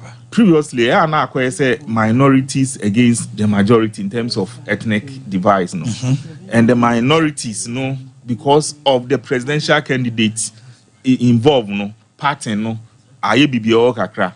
Ti eno can be a man influence election way. Election way on you be who results be a be surprise or some of the constituencies mo. And beyond that, there's a generation FM and the new generation from 1990, especially from 2000, who are now voting. And no man be if it was Rawlings factor that was working, will not be working. They didn't see him. And yeah, the NT, your no marketing kitty influence the pattern. And then the individual these days, parliamentary candidate, amount for the individual involved. First, no more party. No more party, but they say almost individual involved. And our constituencies be higher than or hono. Almost party still. Almost party power. And the influence is the first one. But on the second note, people look at you too. And I think say you just returned from BA. Yeah, Bono. And I have you at Bono. Okay. You see, campaign will be different too. Yeah. Campaign will be different. I have heard this campaign here. Campaigns are a krumu. Any the issues they consider different from the campaigns in the I say honor constituencies na rural kakrano. Issues almost consider no. Enye bini kromu $7 sa anyo manu kra o. Because no. Uze ubitumi ka se bi e kroma eden aduane bo ayeden. Meanwhile, unam baby me duru ya me se me koto board e. Oman be je de se board e mako 10 na 100 cedis. Enye nkitingiti o akese mako 10. 100 cedis. Sani pa no wo ka kire ni se aduane bo ayeden a. Wonte wase. So what you say? So the dynamics in the Brunona Hafo region, the dynamics in the Hafo region have been to the eastern region. Dynamics Ashanti region. One thing I observe is Greater Accra and Kumasi. Politics a bit different, Kakra, especially Greater Accra. Greater Accra Accra is highly dollarized. Yeah. That's right. Omo pattern, omo enyoma omo de wo msi hu nyoma bi different. Ube Kumasi ha enhyeda ntesa. Ba Kumasi so one and also ne pattern and the dynamics they play. to be very honest with you, second development in Kwa, Greater Accra should be voting the government. Yes. Second development, pattern of development. Say about was a Buntium pa. And he said, and the MPP struggle with Greater Accra. If this time, yes, if say pattern say development across with Greater Accra, no, because the BB Amanante Antonia there. The campaign will also be different. And I about to dentino. We just have to focus on about to. Yeah, China, a bono numa. Yeah, 2 years out to Canada. And I about to that. But the other thing I can say, baby, and your ma, a pushy woman, a more motuaba. It will be our old dear. It's no being so dear. And no, Nayana.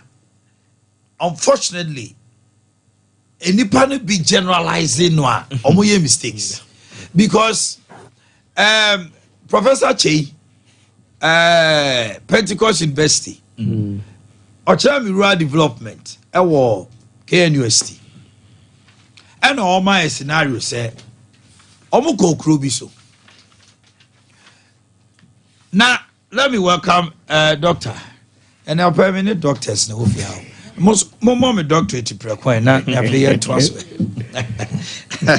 Doctor Bob to say one I won't pay by the powers conferred on senior doctor. Famano. They say no Dr. Mahine. Na all kasa na nasem ne say omuko ekro bi so rural development nti omuko pie ekro ba akoso no na ekro na toa the first man say a village A no omubo fu omuhini no, so they wanted to find out village A no hini no so aye development to kromo pao akwan ene niema bebre o ma twetwa tum village B no nya hwe enso omo ne omo hini ne bopa ene okobusa omo say aden enche bia electoral commission yenkona yentie ne omo eka kire electoral commission ene Ghana for din komo mo fantona. Good morning to all of you and distinguished media partners. Indeed, to God alone be the glory. Great things he has done and greater things he will do. We thank God for making this day possible. And as Reverend said, this is indeed the day that the Lord has made. We rejoice and we are glad in it. On behalf of the Electoral Commission of Ghana, I warmly welcome all of you, our media partners, and all Ghanaians listening to us in the comforts of their homes to the National Collation Center at the head office of the Electoral Commission of Ghana. This is a historic moment in our country, as this is the first time we are opening up a collation center at the national level to our media partners. And we are doing this right from the start of the elections, which took place a few years ago.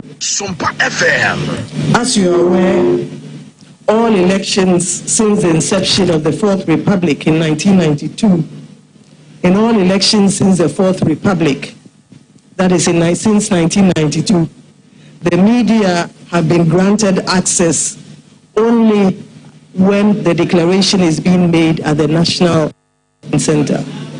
And so in the past, although some media may have had access to our polling stations, it was only when the declaration was about to take place that the media were invited to the National Collation Center. Today, this has changed, and hence my declaration that this is a historic moment. Going forward, as like today, the media will have access to all our centers across the country. As you are well aware, the Commission has today granted access to all our polling stations at all our constituency collation centers, all our regional collation centers, and our national collation center to the media. We have to date accredited some 10,000 media men and women to cover activities in the field. The media will have first-hand verified information on all aspects of our work. This is a testament of the values that the Commission holds dear.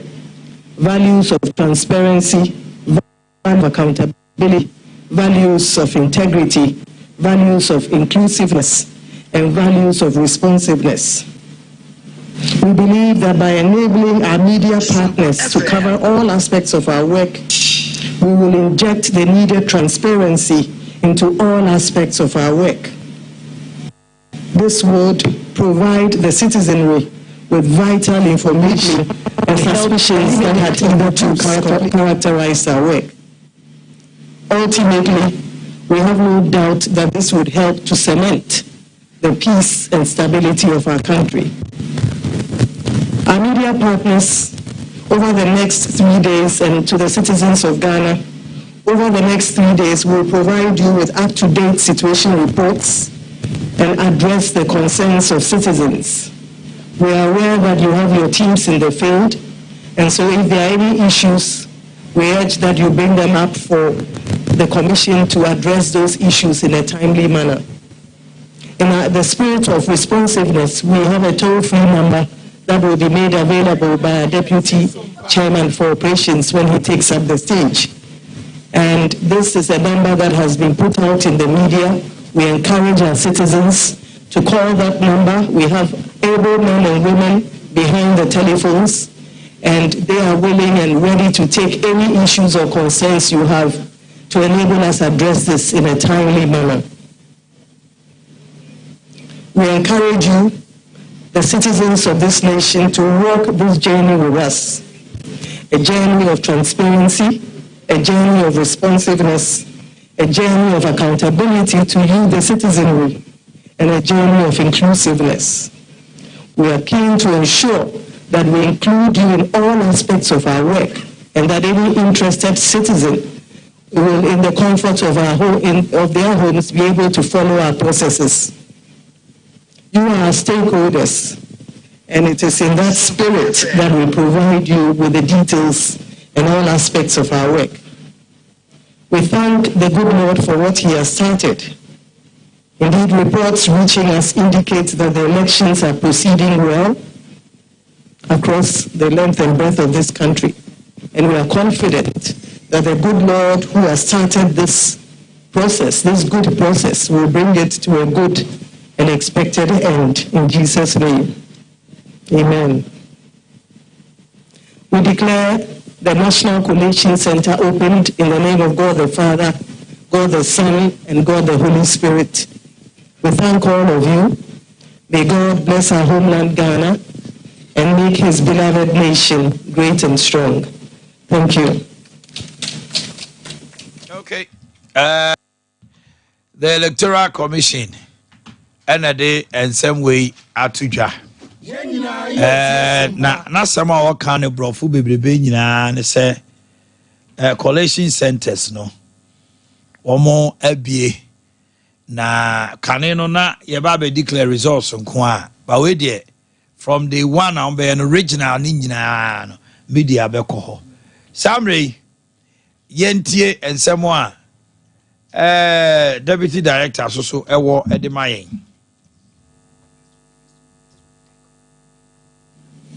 And on behalf of the chairperson of the Electoral Commission, who happens to be the returning officer for the 2024 presidential elections, the head office directors, and the entire staff of the commission, present to you the first briefing on the 2024 general elections. We all know that polls are expected to start at 7 and end at 5 p.m. Reports from the field indicates that as at 7 a.m., all polling centers, almost all polling centers, have opened across the nation. About 99% of all our polling stations have opened and working. With respect to our equipment, the main one, which is the biometric verification devices, most all the devices were functioning perfectly, with the exception of 1 or 2 police stations where we had reports of problem with starting the BVDs. However, we know that we have technicians who put those things or fix them. They quickly went there and rebooted BVDs. Apart from that, we also have spare BVDs. So in case a BVD is not able to start, we fall on the spare. So currently, as we are speaking, all the BVDs at the police stations are effectively working. We also deployed all our election materials to the police stations before the start of poll. All election materials were deployed to the polling stations before the start of polls, and all officials were also present at their polling stations. At each polling station, we have the presiding officer, we have the name reference list officer, the verification officer, the ballot issuer for the presidential, and the ballot issuer for the parliamentary.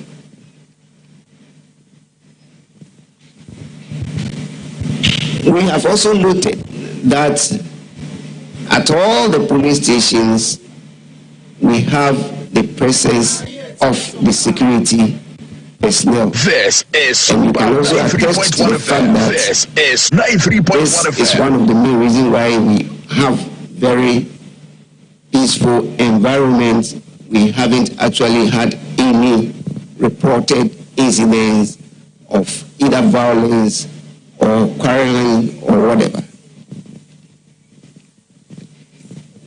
With respect to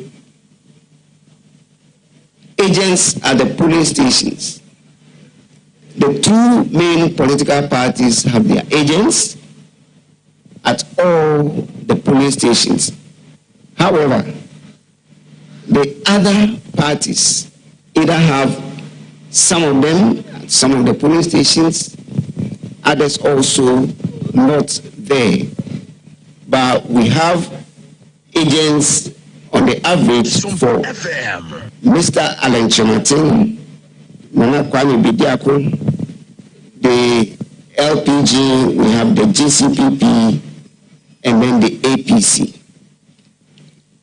We also have reported cases of the presence of election observers, both local and international.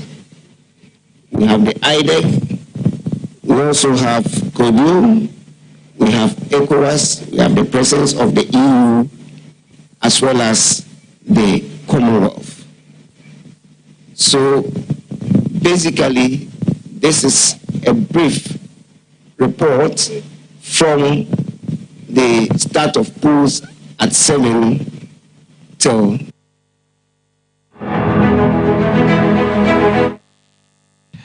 Electoral Commission headquarters and yeah the mamono. Okay.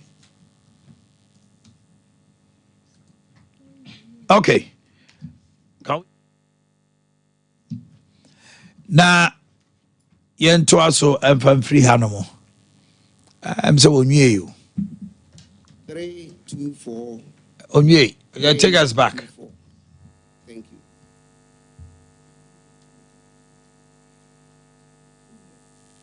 Can we? Okay. they have a toll-free number 0800 324 324. Say we are citizen now who be call this number. Don't call radio station. 0800 0800 324 324. Almost a free woman. Dance over Kwakoma information be with other places at Emwa.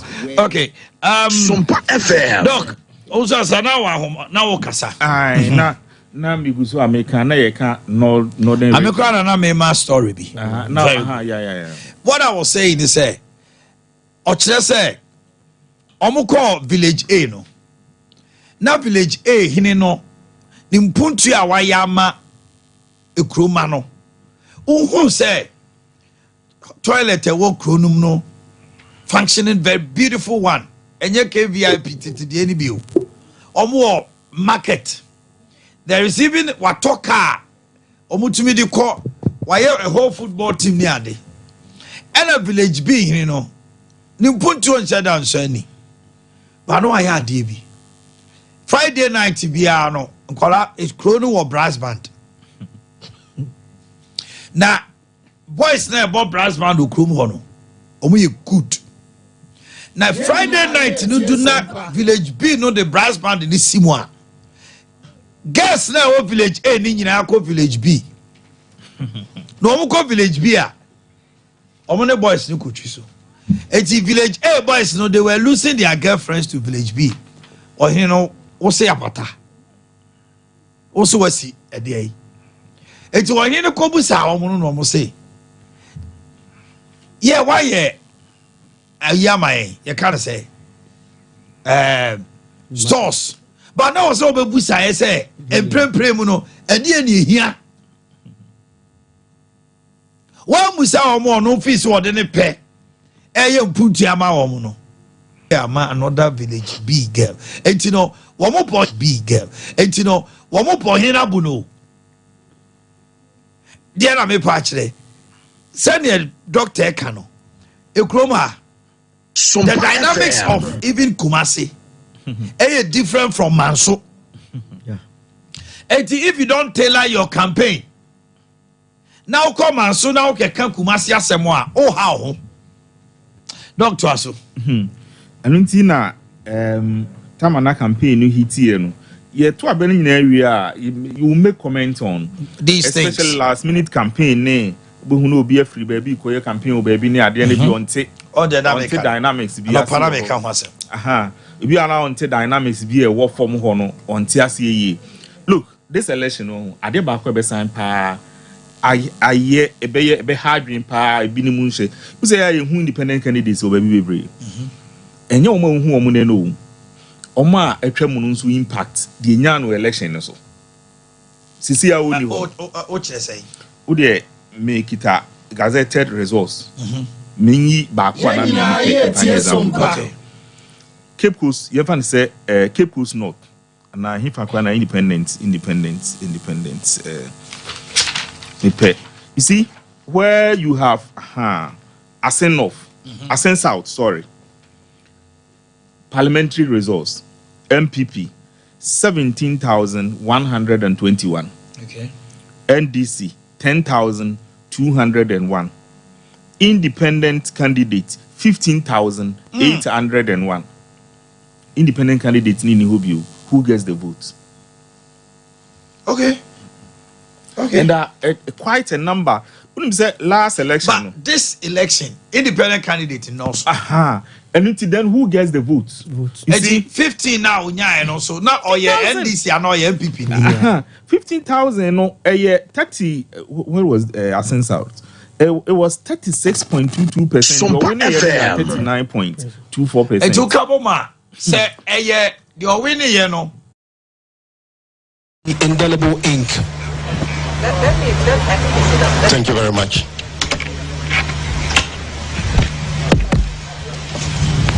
I find the issue of indelible ink difficult to believe, and I think that it's important that you provide the commission with the actual place where this incident happened.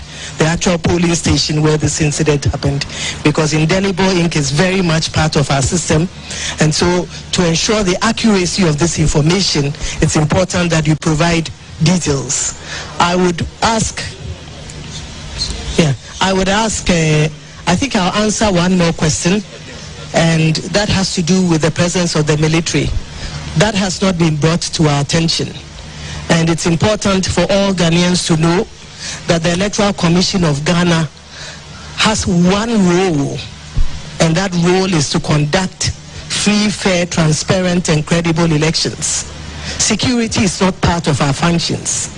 And I think when you look at our laws, whether it is the CI 91, CI 127, and the Constitution of Ghana, you recognize that security is not part of our functions.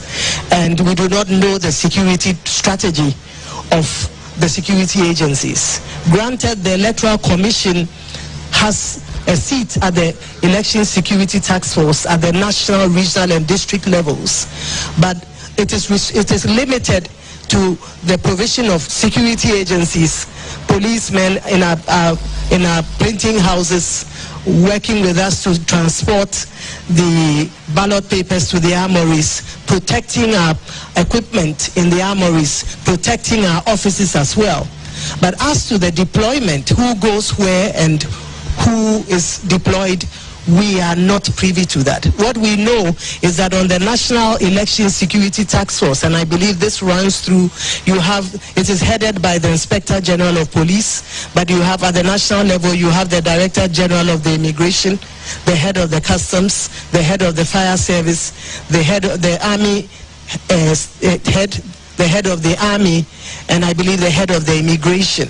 And as the Electoral Commission also sits there. But we, as we mentioned, our involvement is really restricted to the movement of our activities, the protection of our installations by the police, the supervision or the observation of the printing, and so on and so forth. As to the security deployment, we are not aware, and we are not privy to it.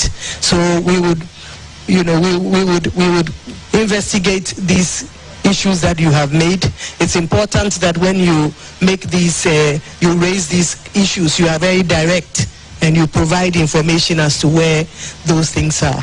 But in terms of security, we have no hand in it, and we do not make security arrangements. Thank you very much.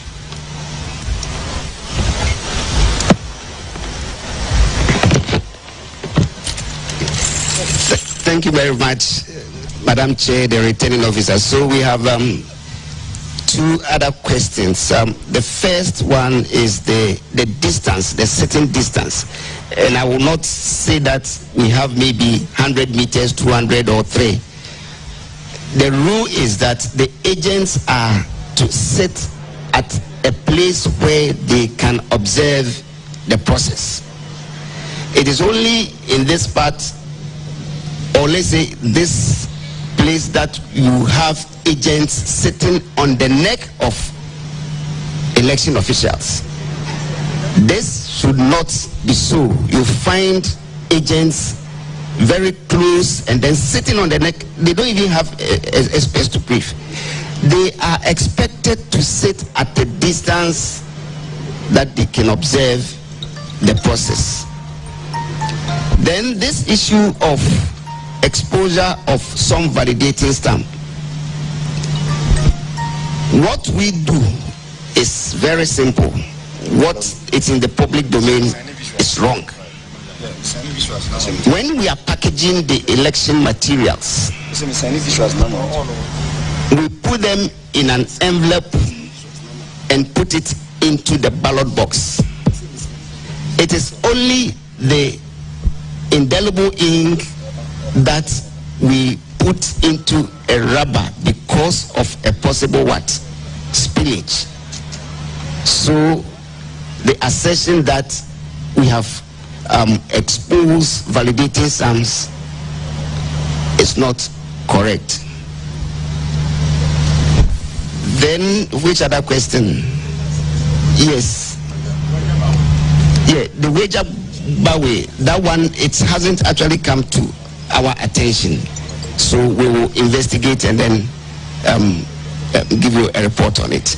Thank you.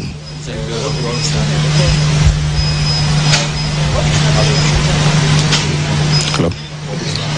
Probably can update it in the subsequent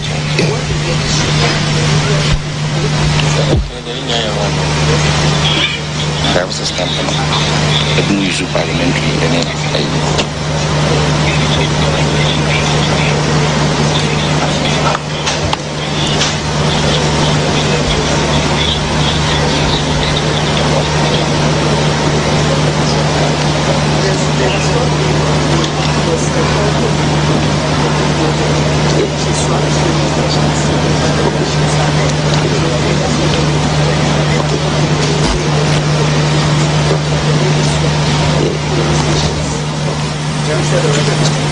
Yes.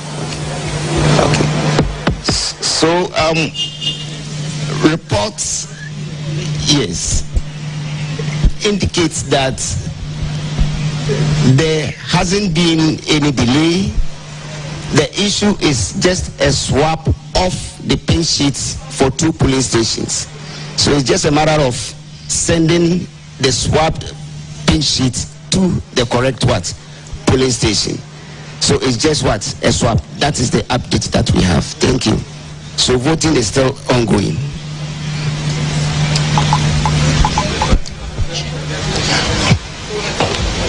Thank you very much. As you've been told, we're going to give you 3 hourly updates on the voting process and how things are faring in the field. Our next press briefing will be at 12 noon. We'll follow it up with 3 p.m., 6 p.m., and then we'll end at 9 p.m. for today. So thank you, members of the press. You are welcome. Stay with us as we share the situation on the ground with voters and the Ghanaian public. Thank you. Thank you very much.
Ghana is a motherland, we have no place to go.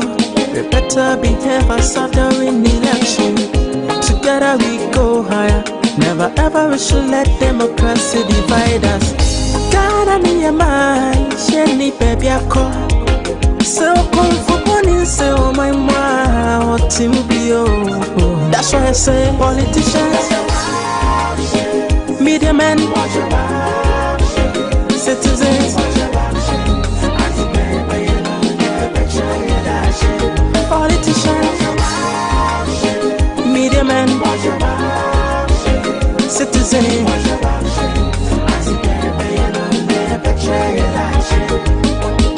Lucas on the mix.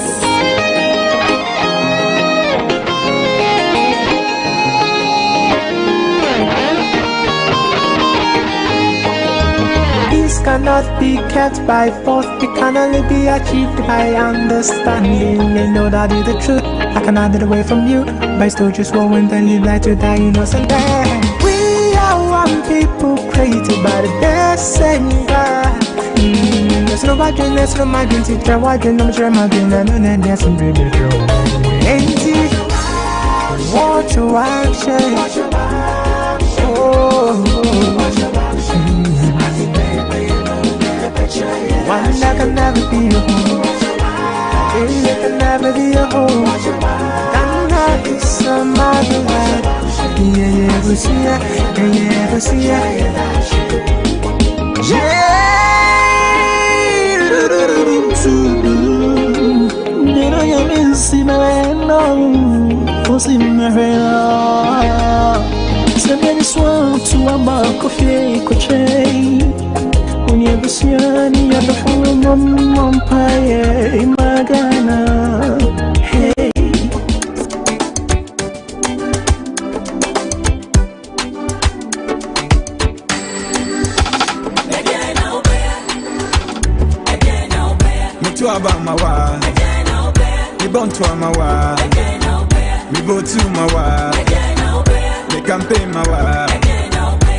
Mr. President, Speaker, Chief Justice, IGP,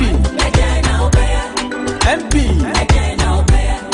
SP, Minister, Man of God, girl I'm saying, Mama, Baumia, Nane, Abatu Onyentoko, Kanya Ubetinia, Nema Medada, Nema Bro, Ejuma Bako, and who applications, pem. If you don't see a bar, Neton and the day, Ubibi Abemwa, Mima Udie, Greater Accra, Yabam Bonye, Amudia, a Shanty region, Melbu, Yantajo, Center region, the Nejumaya, Northern regions, you want something, Yenisika. Region, God, I'm saying, Rim, I say, I have regions, the young folk, the not of war, water region, young pine, young country, what's the region, God, I'm saying, young who I say, Coco, Suku for bread, teacher for bread, Queer for bread, Nessie for bread. Driver for bread, Aditon for bread, Guta for bread, Messi for bread, Carpenter for bread, Mebuni bread, Mebuni bro.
Obuasi West, my NTO, Diana Koso.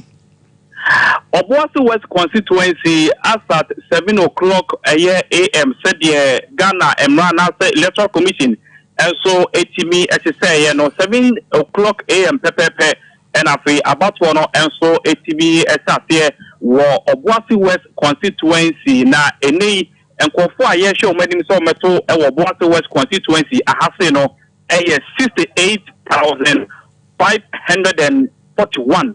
58,541 and I share him with a net day or Mobabe P Ababato Abano and so Obuasi West constituency and any of my over PM or Obuasi West constituency and Nipa Miensa and a 80 Jina or Obuasi West constituency MPP Dibono honorable Koku Kwatin currently or no MP and so Edema Obuasi West constituency sound so Edda Madam Postilab appear Kene or no age in the ticket of NDC and I pay independent candidate.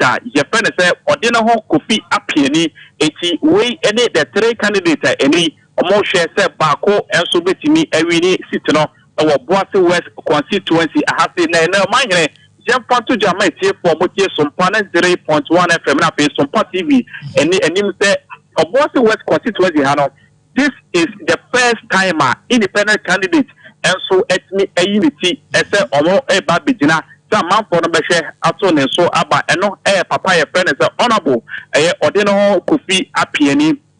No, now in 2012 up to now, MPP and me a really honorable Koku party on a etimi from 2012 up to now and a watch say a man for no and so bet me amana akonya no go na ene also etimi akọ Matido PM Nana Addo afia yanso yimbi esimo na oman hene we PM Obuasi West constituency ha ye 191 police stations 191 police stations ewo Obuasi ha say na ene metima we remind you ma merem PM 65 constituency and ene menso 65 police stations, 65 police stations. And I name most meso metini erema me share said the about one and so HB air coso and what has a security air tight and what has a south and also and more share a accommodation so 18 air bois fire service migrating and I pay police for also 18 air share say a hobambo and some and so between a quarter Boato West constituency yes. Hello, Ima. Hello. Mame Musao, independent candidate, no? Or you independent candidate from emerging from a party, a NDC and MPP. And I say, on free party BMNA or Gina Contegro, also Buonoma, Ebia, to Abano, you know. Debi akwakuku atin party MPP no obi eni nyi de ekoso e na wo gina ana NDC omoto obi nyi ani nyi ana bi afafranto na gina independent aye movement for change ma ye hunu nie me da say nene honorable odin ho kofia pieni ofri MPP amanyokonim e na etimi e by last year e na MPP amanyokom Obuasi West ha say omotimi eto executive emanene no e na nyoma bi ne mentim wase bi entimi ankoso ewo na pem e no no patre say ne nkofo a omoso eternity no penifo ewo MPP mu Obuasi West ase no omayi omodi every abondim eno ka hu bi na won so etimi lusu enti ene ofri MPP amonyokom ewo Obuasi West ase na eba begina independent as independent ewo Obuasi West ase wo hwese amanfo no beto so ato abama no. So far, baby, no a voter turnout to say na a bad 10:30. I mean, no, say polling station be our call any pabe say na to aba my no so. My name is say medical room ewo kokoti suya KTS hono nipa ewo so moto aba no 524 asat anopana meba for kotu hono na enipa 71 and so enetimato the room eba estate Obuasi estate also nipa 440 440 na what's omoto ene omoso me we mu no na enipa 23 as at time I do hono and afi omoso estimato so na konka junction konka market hono the friend said dunkwa junction no nipa what's omoto aba no 468 468 na what's omoto aba ewo eboase konka polling station hono as at time me free one there na nipa 100 and I etimi atoba and so ewo Obuasi West constituency baby a friend say Konka Johnson ETCA na me free baby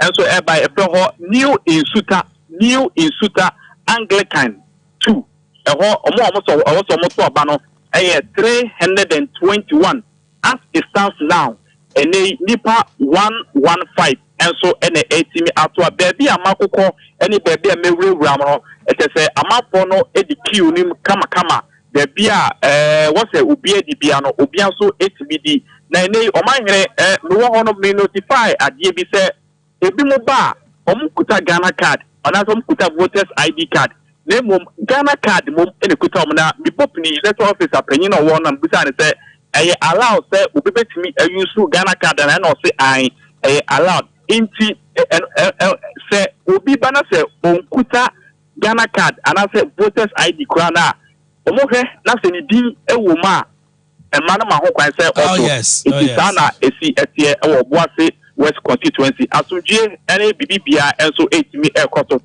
for now there bibia ekoso yi ewo Obuasi West constituency Emmanuel Opoku Achiman na ewo ho no mo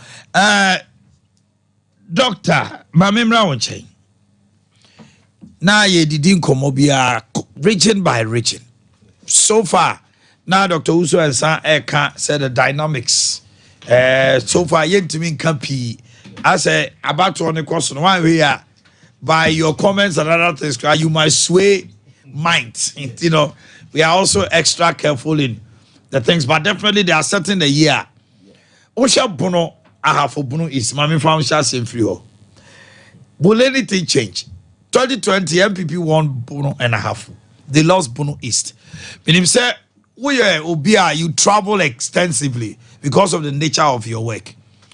Okwa kasa ni ade. You to abani we no num dia almost all my license. And you beti maka dia eka bia. And you ultimately making predictions simple. And you won't crowd ba. Mami tio. Your senior doctor. And near man shed dance sabi. The status quo will remain. What is going to change? Ebe the margins. So Ashanti region, Party A and a winner. Sa election way, Party A ebe winner. But as to what margin? Okay. Vote difference. And when they did the winner or the loser bed, sa abaye to it. Okay. And the week, make na me we ye wo techimai. And now is it honorable Kwasa MP no? Yeah. A minister for local government. And it was very massive. And the week at the chance Sunday, you know, NDC4 was also on the field, on the grounds. Then at some point in time, women be shy, and it was very beautiful scene. And near man says, I still tipped MPP to maintain a half. The entire me would deal was a position. They say, Abana Yebetono. Let me put them at par. 46% of the voters, or Seme Kano as a national one, 80% of the total voters will be making decision a way before Crown Sani the party manifestos and Ebeba. Because I do this analysis coming from elections since 92, and me use the downfall of NDC at the lowest point. NDC enye cry as a party no enye attractive no. They managed to pull 44. A minimum of 44%. That was 2016. 2016. Them and 204.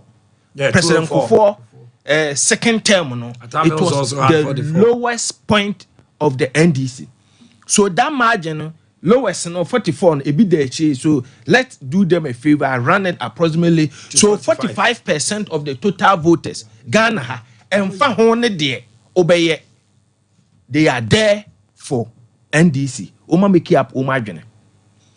On MPP, the lowest point, sometimes would they 96, DNA 92 beka ebemo mo DNA then aba form. So sometimes I try to discount it and find argument.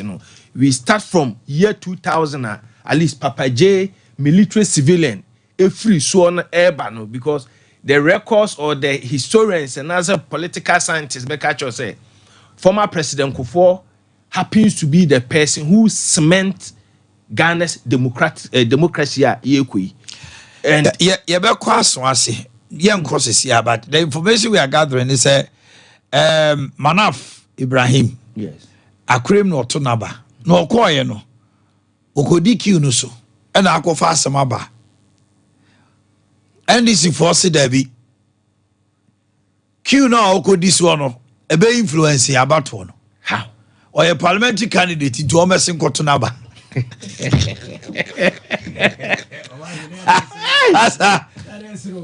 That will almost say, or a parliamentary candidate. Yeah.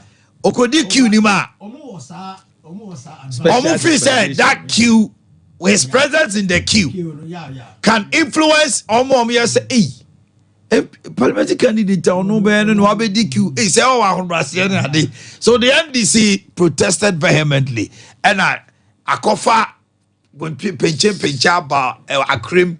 You know, the GD said police for not me. Harris awful. Now we I said baby. Mena me dey go be me di last. Almost so bow di last. Over to Abanako. By force recognition, so very interesting. And what you soon say MPP also have at least 47% of the vote. Taleho we are here 47 and NDC 45 ewo it's now say kokrom no na 5 yes but NPP so here 3 we here adem and the issue no very interesting. MPP at their lowest point Nana Addo in the year 2008 enya 49 first round they needed 23,000 to jump the Rubicon.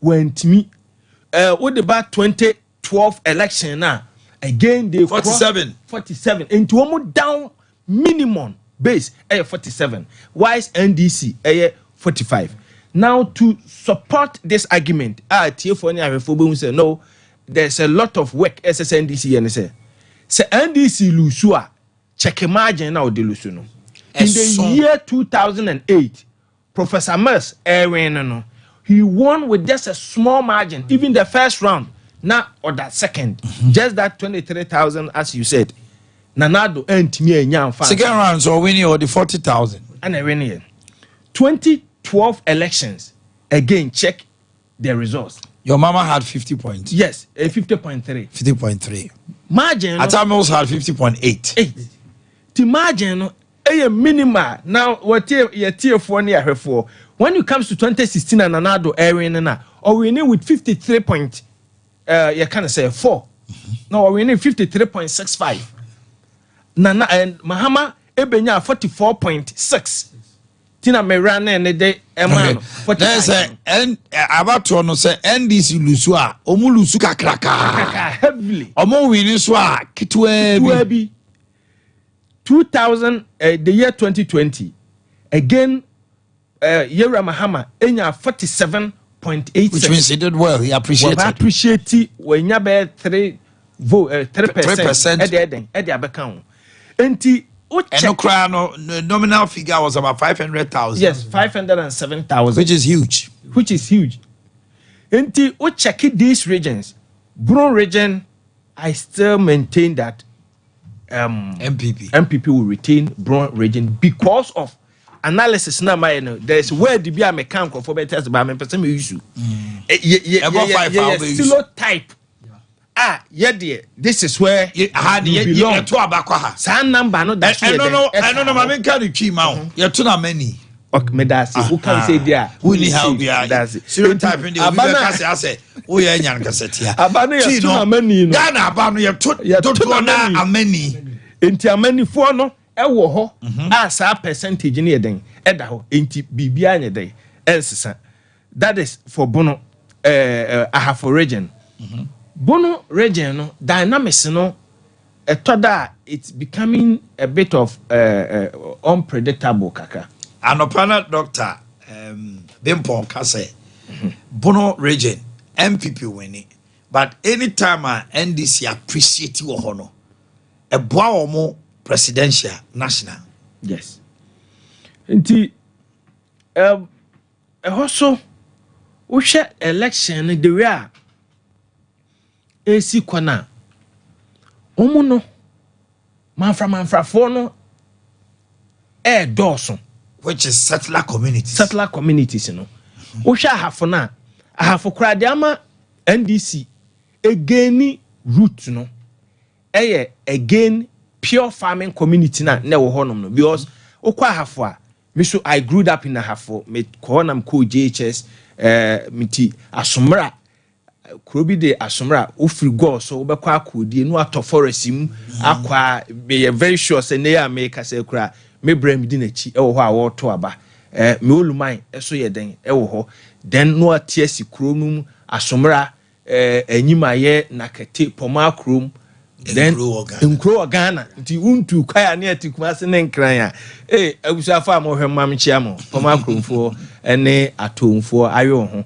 nti ho no so no ubenya a lot of votarians umabedo cocoa farms yeden ewo ho I just said new adubiase yes a sleevy chrome a one chrome etu abano timi befri new adubiase now tia was that's a new adubiase wa Ashanti region nti that is the dynamics ya eyeden ewa have nti bunu no ohwe a mu free suru oba no do na no umbedu itachimi a de oni akokoduro no ontimi makuma se prekope obetena ntem ho kakra o sati wedu ohu living na o se no me kwa metimi eden aba manim no ma sha se eden eba nti eho abato dynamics no so no eno na nka ya ma tachimi kosa last election no ho ya eden but this time around I don't know whether it will play because I am put to Juma papa with the chima. But whether or not ombeto na mania and ombeto numpuntia. Yes. Nti almost there no like I said, all of them the status quo will remain. By margin and a betchere dear obedient obefa aba no. The margins yebeko Dr. Bimpon wa meko ne chei na your constituency results ni nyina wa 275 yes. Na samre we de ye kase ye di hu nkoma ye uko de eba no say ye be pick information kakra ye didi enkomo na but one thing I want you to understand and say election house every election results from Jomoro, Elembele, all the western region, everything is here. Yes. Percentage wise. Yes. It is a Yabuba Baronesha CSA. My constituencies, no, but we will start with the constituencies right after 5, no. Omoke Kaino. You best shall see every constituencies, no. Na ye share dear or your incumbent or Sako bill, dear uncle bill. Obi Onoma. Wa winning bear 5 times. But Uncle Bill no. Kroma no be so ni mu. Also Dr. Obi Onoma. Constituency be Onoma. Send the panel na hold the constituency no. It's your case Uncle Bill. You need another strength of a might. Obi onu sumu odusa. Your constituency be Onoma. The Uncle Bill no. General party to be lose to sa constituency no because na send the panel na no mo don nti o mo to abama no foforo no oba no whether or not o mo do party no and o mo do individual no very I don't know the dynamics so you will be Ashanti region ha there is a new candidate obebre oba we ni so oba bre wan hwe ikro obetima lusu e kire o say what dey to was ya oba bi ho no ma elections no enne wan hwe ya Ashanti region ha MPP betima lusu seat bi because of a nipa na wan kobio no the omodene buy no so kroma no any settler community no empe no omuni no be see about where to be amani you can't throw it away mama ni nana ya enkasa wo share so nana ya mache oba nyine majoso oba Grace na share so boy enkobo kakra oba nyine ya dase ya masompa FM ni sompa TV ahafo ni atiefo akwa ba e ba nshia so Deputy Finance Minister Yura Steven Amoasika nempeso aso sabe ya kasa idea abato na shasi eguso sade yina yini so my Ghana mu abo be 7 years no bi a shasi no yefe ya de na shasi ya eguso sa ya bonto ayakọ abato mpeso ahudu bebre so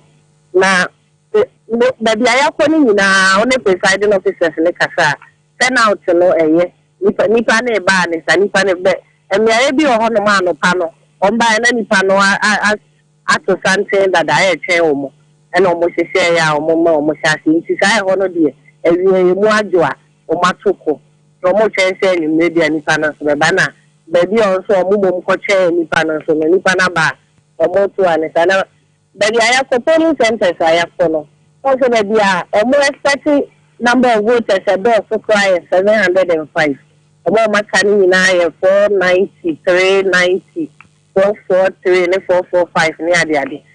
Send your machiche mama na doso no. E di se nipa ni dogu obusunti na ai enche dia omu na when da so se enche ombe wie bebe enya turnout eso eni e di enya 100 e di enya 85 e di enya 200 near the ade. Na me ba santa se em school mu hono.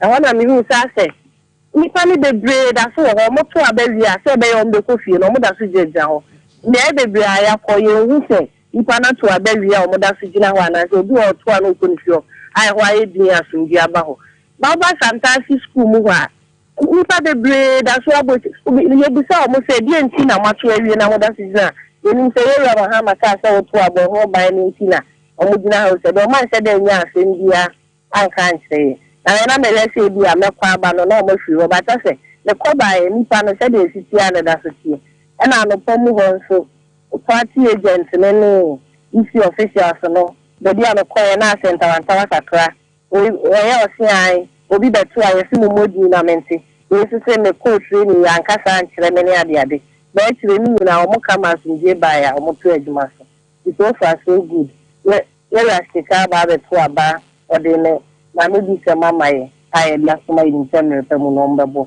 and I NDC parliamentary candidate in Mama Faustina Derry on also so me and say you so nenam ba so no mu beto na ba de so nyam to ye you or born to akaka okay you know wakwa to aba and I was Joanna Buni wan so Liberal Party of Ghana on also so jire ma you also so the nyam say no said ye but so far MPP NDC dey you have some more grants or more year juma. Okay. Ya Grace so ana kwa pro no e ba won chen na ye twe nkomo enti na ye di nkomo Ashanti region there can be a surprise here. At the same time NDC so hwe ye ni wadu bi ase enye izima NDC ni wadu bi ase the ahafos Huma MPP Southwest Southeast Offenso North Ehu Emma MPP Omunye careful so omanya adwuma wo ye dia Drobonso is a safe seat for NDC as I say I cannot say but it will be difficult this election Ehu Montaka a difficult so be beating no. Eti anye ebetuma ba se ebe -1 + 1 or +1 - 2. Ashanti. a bit my +1 -2. And I say -1 +1. Doc, baby. Omahi. Unim, Ashanti region, 43 MPs no. I can say ebi mutumi omodepa. Because now minim seeds bi ohonoma na NDC kwanye visible like that. But now they've allowed them to penetrate. Sir. Me bo constituency no. Back when they say cano of air. Me kase mensia south. I don't see the reason why. Also, mama NDC in too visible like that. Yeah, what is the name? Jemfua Amonu. Who is why visible? Very visible as compared to the incoming one. Share COVID-19 by you know. On say the growth from one atna. And near ma running mate ebeye no hormono. Napo beye no. Mensia south no. And the COVID-19 time no. I don't see that today. Oh, okay. Sure, and yet about when young crocro system. You need to go down. You need to go down. Now me can be a show off air. Ubia make comment be and pay me ko nipa nche comment no make ye no. I was you were astounded by it. I tell you. Catch me say Ewuraba no to me ene na mo flat him. Obo mu no obusa se hwan awia. No so me o na me pede o ha. No so na be pede. No so oni ne bedi nkomo na or parliamentary candidate. E wo ho. To dey atade ni wura mu no say atade we dey. Sanya atade o so de ba. Dey sa ha de wonim dada. No so mami. We dey nkomodi na me no ba bedi. Chese no nko ano. Ewuraba no ewura ho no ma okoche ano. Me kai se o ka se o se o yo bi a oben no o se obeto aba no ama baako no. Now nemo mobile we dey obenya ni vote. But at the same time so uko menchia ho so a ebi mu so hu the young man no so say we see from pass o. Ebi mu so say efie mu no wagura pa yenya careful ahwe ane ye kai am for me so to aba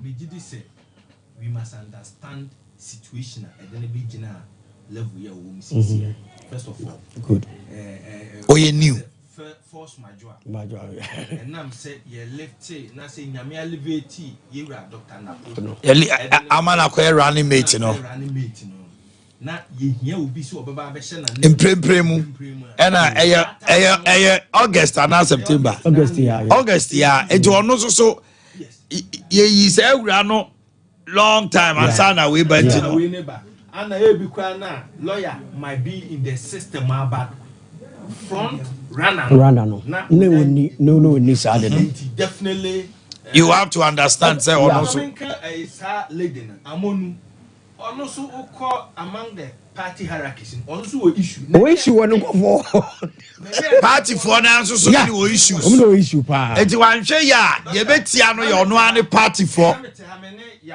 ya bia me ka anopa no ana ya abo amaye den efre na since that day no na me sha say ye den e follow no wo ye nipa ba kwa na ni e den wo that radical approach na on twen ye den e ma nti among the parties you know regional executive no kran then the conversation we had here I check once your program stop here I check that's it no so wo ne how within the top hierarchy no but e wona dwene mu no me so say yan hwe running mate Ono so Everton Naba Dr. Matthew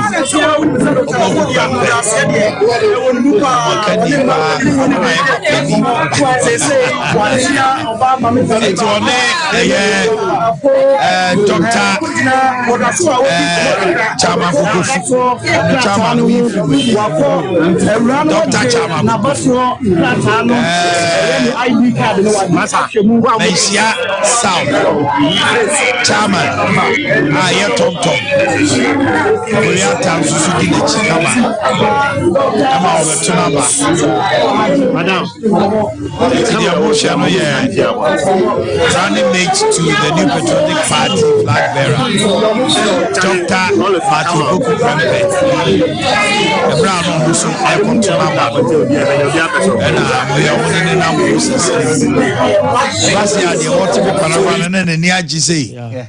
So no so the team want to man so anu amuna on the akoye no yes they all TV Panama no say obeto aba ma MPP ana na ni age want to man so anu amuna ba o twu muta pompo be yi Panama no ti Dr. Matthew Poku Prempe bensia e na ono so aba obeto na ba former parliamentary candidate former member of parliament. Member of parliament. Obe Edina Jabebe, 6 January. Yes. Washe fufu fidi trisu be pem na ase. Esisha brene bechere. Dr. Yakwenim no. Enti Amonu wants to prove a point to the regional executives no. Ni nyina aka jama ba yire no ho ye adwuma and a party for na constituency ho na so ono so o issue ho eji ahwe ya de be twira san ye ono an nkrofo abo bi be kawa fratoma okay Amonu issue but the other bit of ade amene doc ya adwene ne say Deni and Nene Kasan, or no see that typical Ashton girl. So a local girl, I don't know. Bread, a horn what I didn't queen into one so corner be our wedding when you obey idea, but the status quo will remain. That's right. That one. Obey idea. Because the last time, Dr. Matthew Poku Prempe Crano, 2020, only 29,000. The votes were not that huge. Yes. Because on say, what's Nasucha? Adia Beboa, the new patriotic party in parliament. And the change of faces. Yes. On say 2020, the how was not necessarily said they be ana there was party internal wranglings. To about July, entering August, 29 July, if my memory serves right. Yeah. And COVID season, what to about July, August, September, October, November, 4 months. And I know more year campaign. Now ya to abe we are obi efise yes. Now to abe we are obi fise or no. E kwa yo mo fa so ama one contest ye impose ye. Eti na ya odie wo party form. Yes. Eti obi on ma lusu election no to NDC a. Na a party for no one told my Kufado got to Tiano to show him where power lies. Now they've been able to do more when 2023 almost a jaima biako eco contest here. And the amount more Arishemu say MPP can reclaim constituencies be only baby say when she say yeah. Almost one Professor Jamba for when you need almost a chinchilla monino. Doma say, over the health minister, former, on the SR contesting. On who say, oh, because Jack's very strong. Yes, the NDC guy, yeah. The NDC guy is very strong. Jack is very strong. Yes. Are they going to maintain Kwakwajimai? No, follow more. I'm sure. One share Kwakwajimai. Because Kwakwajimai.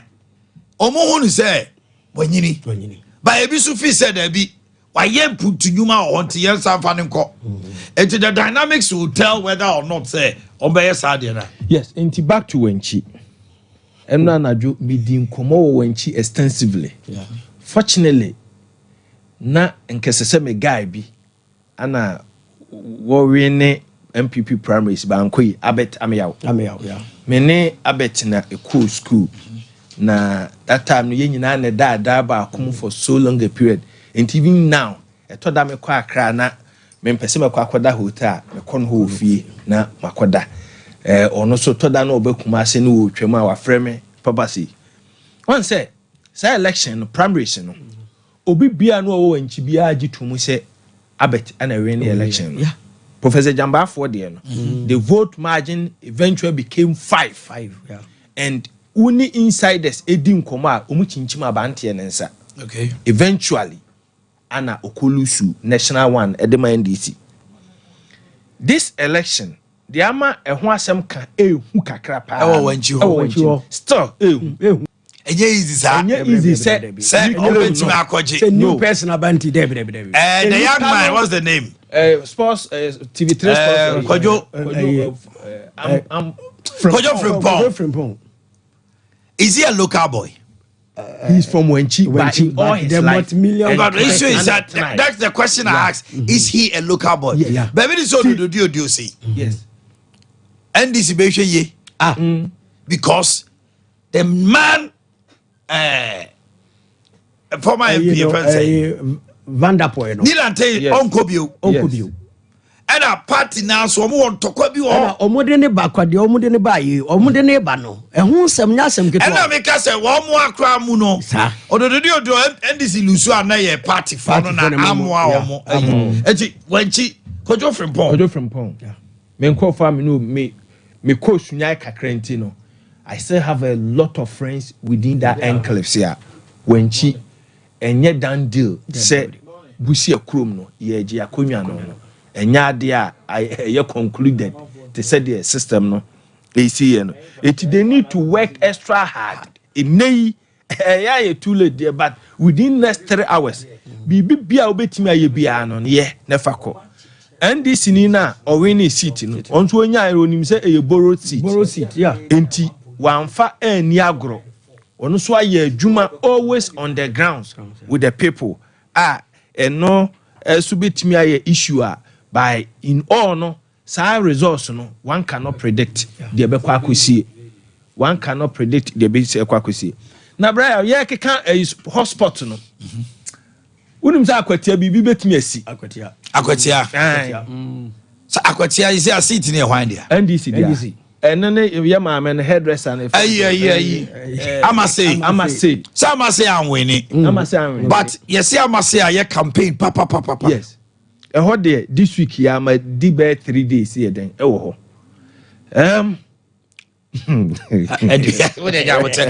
Mr. Moa, we are getting reports say Kumasi Krodiem Hanomo nipa bebre sisi fi am pie nkoto aba muntie me hwe ya na yatra radio so ache yes we don't want this issue say beto aba wie na about the minim de hu de ya mankoto the opportunity for you is now mame tie me emfa obi wansra ho emre ukro me traka say wo se wonto no report say free all the other regions no kire say amanfo to something the queue no ya chechem for ebu a police station bako ya chemu 9 but ndipa dom egu ho eti wo hanomo na me de mento ena me twen kakra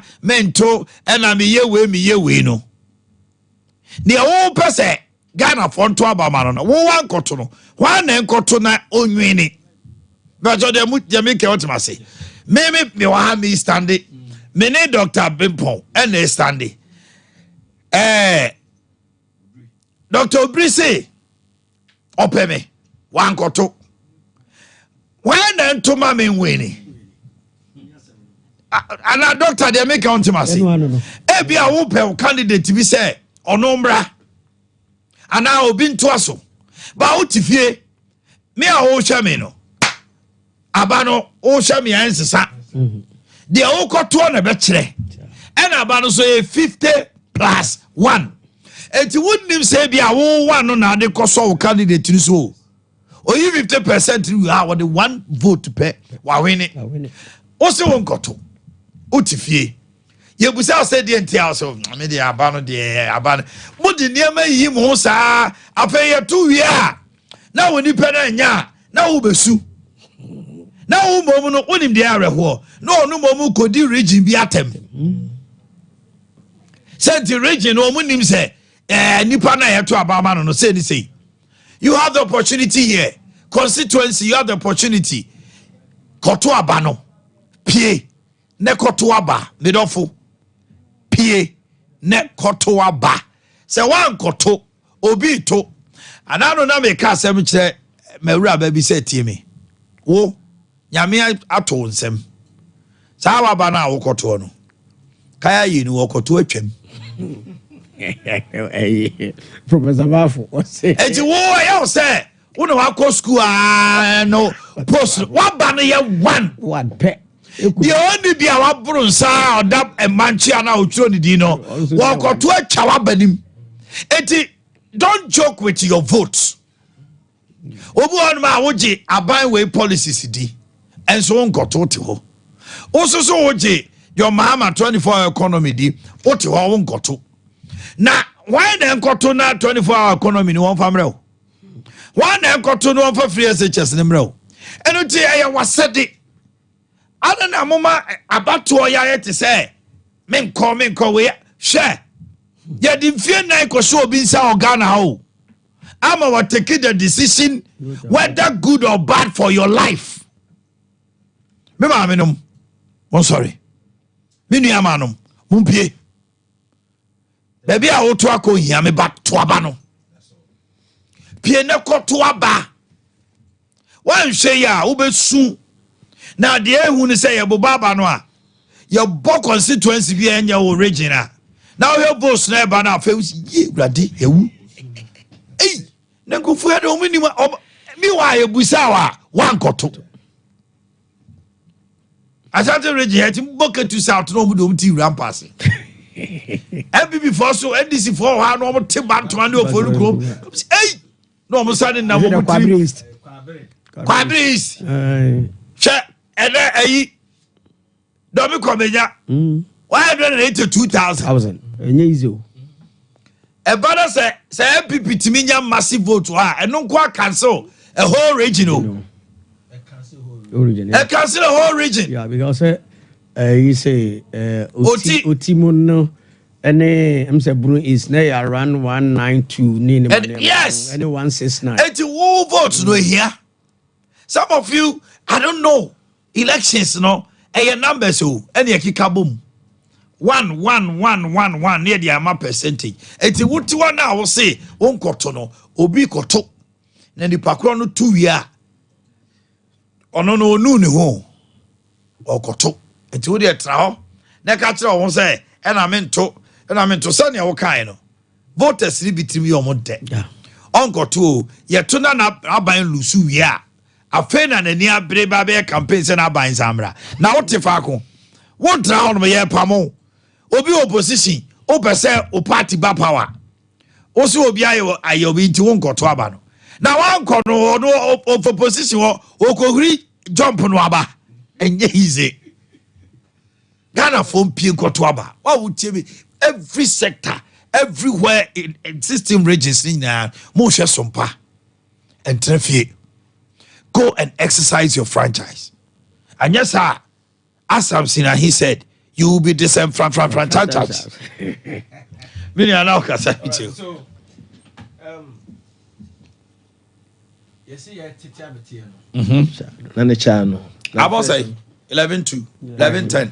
Yes. You were having one as Dr. Bokan 12 in your boy. Yes. Now, Bano, you will. In the next 5 hours, over 2 and in 5 hours now. Yes, Ramo. Monsori na monkoto aba. O my mama make statement be. In 2016 general elections. Nana Addo enya 5,773,299 as against 4,800,737. Into 53.65 as against 44.60%. Adeɛ baako a ɛtɔ nipa bebree atrim, especially MPP for trim ne say ye BT Mahama with more than 1 million votes. Some are okay me case so that while we tie me biano will get to know the true situation at hand. Nana Addo never beat Mahama with more than 1 million votes. I said, 772,000 votes. 972. 970. Do you know why? Running up. They ran it up. But all running up 32,000, 38,000 is a vote in Ghana. But the issue is, it was a mantra that was also to make you disorganized. Yes. It made the reality check in the two parties. It was never 1,972,000. Now to NDC. Last election, ya come na to omutrim say, oh, abani to ye kra no, yet me reduce abano more than half. Doctor, that one too is never true. Last election, MPP, ABT, NDC with a total vote of 707,000. 507. Because almost say your team reduce 1 million now and about 507. So it is never true say we reducing by half. Yeah. From 972 to 500, difference margin is just around 400,000, which means a bro half. Huge. And don't half. They say a bro half. They are a car and a bro half. And to say a 2020 abampo near koto. And a BBA NCA and this still have to battle with 500,000 votes, which is huge. Enough from to our hair, and I'm from opposition to power. And yet, you are coming to overthrow an incumbent, the vice president. SIA strong, a strong incumbency is on the side too. Yeah. Enti womuna omuti ade na percentage wey say and here the true picture na to the difference was 972,000 and it reduced to 500,000 votes. Jinyame. Now me say President Mills winning with 40-something thousand. Yeah. President Mahama, 2012. Yes. Was 400,000. 400. Debut. He was 400,000 more than in MPs. And then they could raise a lot of issues. Or no, 400,000 more. But there was nothing like independent. I can't say. Skirt and blouse, yeah, they fine. But the bottom line is, anytime NDC ever win elections, as you were saying, now it's a marginal and so too heavy. But NDC Lusua, Lusu big. It's almost any year. Yes. Okay. So, quick one. On that 400,000, the 2012 Supreme Court to assembly by anybody abetna analysis in Ibia, you will come to understand. Let me use only Ashanti region. Yeah, to about at most often than not, NDC nya above 22%. Yeah. 22%, you know. So okasa wo translate their parliamentarian as a sekuomunya more than 12 MPs e Ashanti region. But they end up mostly getting maximum 3 or 4.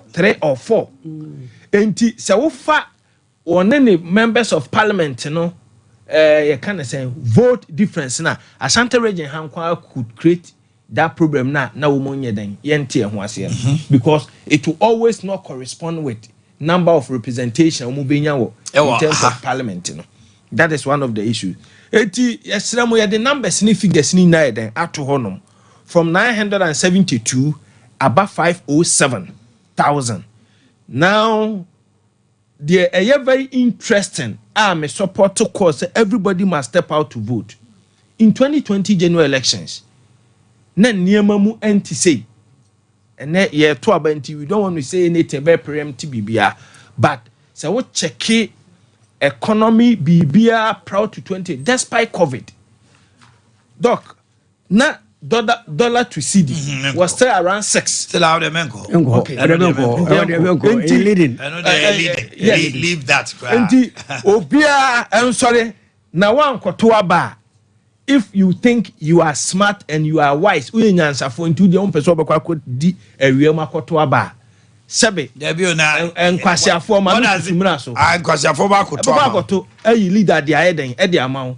Na yenya yi ni wie so a on na be kire to a yenye den. Ubetua umpo obeje eno a me company me ho no ma na GRE de to aba se me de ne ka 400 and aye kwa me kenya kwa na mka che ne say ubasis ne say o se wono aye dex assessment onim se me so me ye hala e wa na me fire na nim na mtwe people can say I reject the dex assessment come and do proper audit enti upo and doc unum de ya wo mo no emra we no wonya de brew na wo so wanya technical pa wo ye den obaji sikana ko obaji de akọ enti esram na kra de ehu wo mo ba no mo tena ase o mu hu se no me so level no wo so no by the grace of God I wouldn't say me ye masters in corporate and commercial law e wo Legon me de akoka ho a enti Dr. Nachia is Nachia that tax expert no wo mu nyina ha se kire eniema ni biye de e kan ho a on daily basis I misua adefoforo enti de minim kura no ye ya na okay mpacho dem 1 minute I have to turn them away I catch you say omumeye on site so that me who come there anya sa o ma ne be dex na obekwa ba sa be on site no asa beje another identity enti de ye ka kwasie relating to this election and they say wo wa nkwankoto a obi be kwa koto ayi de obedi uso de amawo de obedi uso nso na be kire eduru ba bi obetimi a kire emre a wo de be dampo say no no say wo no policies na omubie no nyina de agu ho no ope baako yes ompe baako de me kan ni ti an say de wo mpe no wan ko 20 a de wo pe no wan to ama no de ono no empe wo de no wakoto ye bobo e na wa hwene a obu afudi na tem polling booth to kwa bi o ka kwa central omo a destroy polling booth because confusion Asraudin Islamic School polling station Asraudin Islamic School polling station polling booth this you are am for ko bugu because enti bi anya adwuma ho no na motion wo TV no so no ama mpanifo na ba I'm told say omo ye ho adwuma resolve eni am say na ye mpese bi ho I mean polling booth is ho Okakwe Central Okakwe Central hoye baby a attention ho pa tension ho nti say MP Beno let me check you go ahead I'm check Koti let me check Okakwe South Central hono no there hasn't been an election bibinsi ewo ho Okakwe Central okay election bia BBC wo ho enti oha wo ho pa enti na ato say instead say omudi o ma ho di nyina kwa gu ayawa so west wogon no na ho so mo hwe ho yi hono no so mo hwe ho yi pa because hono ha dwen emema ho emema ho e also ye central Okakwe Central Patrick Boama okay yeah so mene no na wo UCC minim Patrick Boama yes from there now we are chase circle enti achimota won salad na gede ni nyina ho na wo very prominent area enti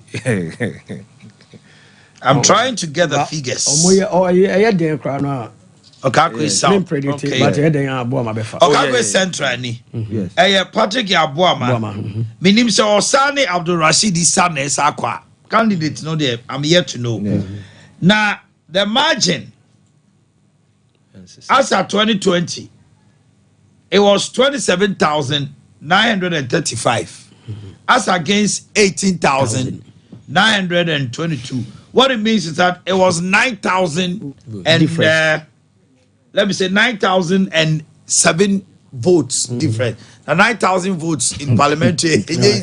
Over reverse, no. Your polling booth, no. Your ballot box, no. Much share from. And I'm talking. And you see, share.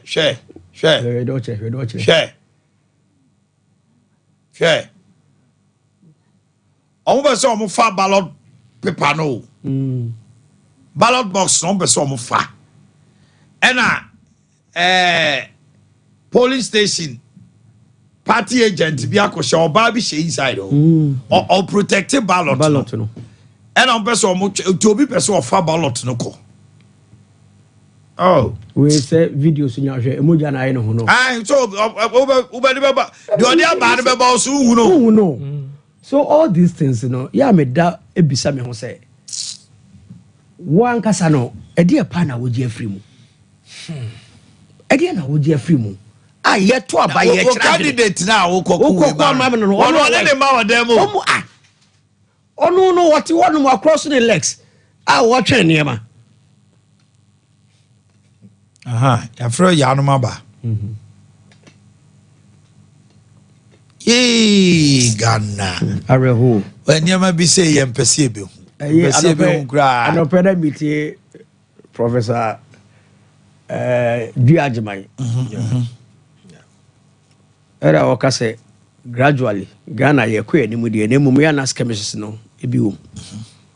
Was say okosha about to also Liberia. Was in the real hoya.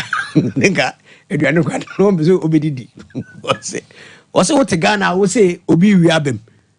What's Ghana you very difficult say obi wiabem. Oh no dey no crow by na man for what's very difficult. Ah, o say as an observer omo kodru Liberia no baby omo wura ye no. Baby aye me ye de omo ko akotra no. Eho na ye tomprint. O he di ni tomprint. O so observer o pa bio am. What say? Ye be ja kwan wo Liberian forest wo. What was I don't say? Ghana say it to heaven. Oh, so I don't see the reason why. You say, I also was forgotten. 2020. Now, Bano, you close. No, you close. Yeah. No, you close. Some instances, be the man you close. Now, Lydia Sayra Malasa.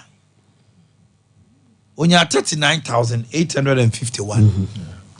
John Seto Dumelo. 37,000. Wow. Yeah. 778.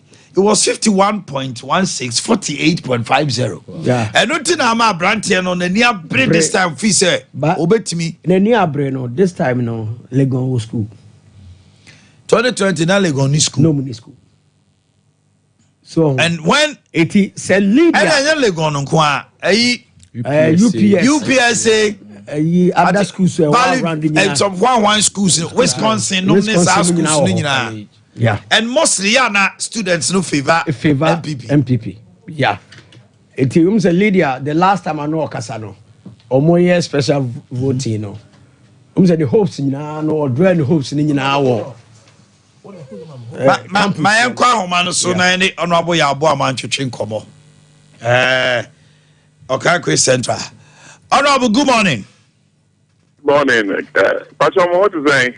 Unia kuma man me ho ye pa. Me gidi say also. Oh my. Na ye sha bibi e wo TV so polling station Ansarudin Islamic School. Penche adan a. Yes polling booth no mabubu agua. Me pa cho the information e dey amount. Pastor, me ne abekwa na me share na police commander or my brief because there's so many different parts of the constituency. You see, Opa, me 10 minutes, and I met my ceremony police 24, and I said, police for the I can't say Bibisa, more Kasanti. Oh, dear, unya briefing, we are for a while. Yo, it's the best friend, I'm many more than Mate. Honorable Yaboama, Patrick Yaboama, no, was on the crown. I feel now what I call police were or more money briefing. And you know, who did this and any other? Share. This come on, you're fighting for 80% to ECC. That is where I mean, who says any idea? Waiting, gentlemen. But all came out at that time, now you say, President Kufoba. Say Because when I adopted no. No a cool guy. But now or Casford. But now I'm for Atlantic Hall. A horse and name me Tino about na dana 80% and one another don't pray. As long as I catch him who I said no this man will become a politician. Or shock you. Or shock me, I tell you. But we're a gentleman. Oh my penku for seeing so she gentleman by the near. And yes, you knew funny.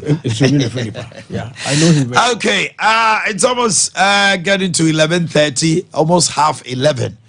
Mesrao, the American and say, oh, Asante Mantemha, oh, slim, oh, baby, Pia, oh, Timia. Pie Kotwaba. Pie Kotwaba. Radio, Asante region ha, and he reach TV net, more munina, more shay. Name me ametie ya na eto aba ne wie na anko ya mawa obefre radio su kawasem ena man na nyenyenyenyenyenyenyenye ene no complaint, move out and go and vote. When you come to complain to me, I don't hold your tax. There's nothing I can do. Ene wo ena obekire MP kra oni uso pie koto aba Omampeni fufro a obedi aben yempo eye ndisi e omampeni fufro eye MPP omampeni fufro wo ene hian se opia bonten kone kotoaba e mo bin and take your destiny into his hands for you. Me ma me no am wo dwom wato ade eye ebi a waku wagina baby a campaign ama wo party no ene na be kire wan koto a emfaso ni so se wo pe opposition na so omra koto wo pe se di oteso ntraso a koto wan to a +1 no Ravi na me need di nko na me se era wo koto aba o se na me se so to no obo ase na me se kanko kan makana tiko seko obo asekoto aba ba ko wo ayi amadi ampotem ho wada na say sorry ka sorry koto aba because sabato na woto ne no e bia di faso die babere wo die opposition no en komodie bi koso okay Omampani John Dramani Mahama yanko is ne papa ese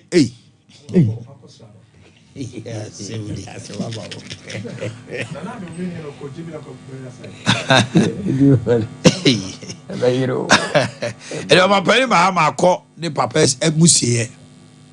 Let's hear what they're saying now.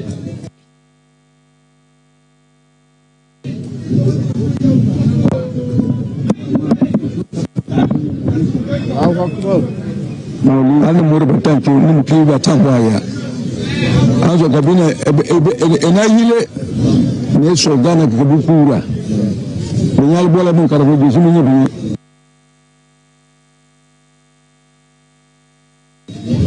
ngre awo kabika ba wuru fa bula ni shi ebe yile aji bununa wo kachu ne bata bi kabar penare ebore el binya la forma bo mi kere cheri neta kumba bole neta kibina mba bole anjo bi ambo adua hin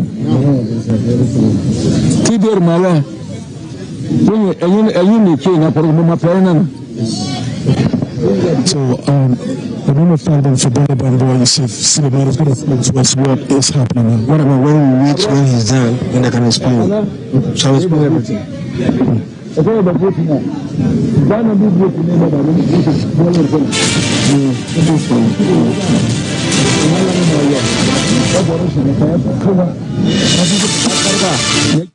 Entino Omampani John Mama akosra ne na neja ewo na musiye no ehun sunsuaso no we will look at that if it will make any impact.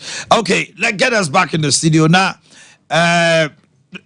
Doc, my shade about 11:30. I think the only hitches yehu parliamentary candidate I was say ugodila so to aba akrim for to omompre NDC protesting any the festival for yehu no wo okakoi Ansarudin police station. Apart from that TBBR, can you say these two no bet me I can say a dent on the elections and with 41,000 police station no way nothing to write home about. Oh my honey, no cray, you can't pay. Not the way, not tensions your election way mono. Any 11:30 a.m. It started 7, almost 4 hours 30 minutes. Nese okankwi any asawanse akrim issue no kwana issue dia. Me na me kan on network bi so say election we no e be the most peaceful election. The obelusu no or lusu bibia no e besie bibia ni ho a ebetimasi ndi se o ho na o se okoto aba pie ne koto aba be bibia nsi o ma so o ma yade sa bibia agencies ni ade no for now no set time no e no amanfo e appreciate say afi abato is the way to go. Yes, abato is the way to go. It is a okojina polling station said the video ya share ya kunsun manema ya ekoso ya. I don't think so is the best, but ni me no any impact be our election. So we are praying say by 5 o'clock about one baby you know na ye nya bia nka ho na 2 ni pe so they say your fan numbers are 2 rent me nya 41,000 na 2 polling stations and pinche sia. I don't think say ebenya effect bia about one so any effect bia about one so enti dia make nyina ne say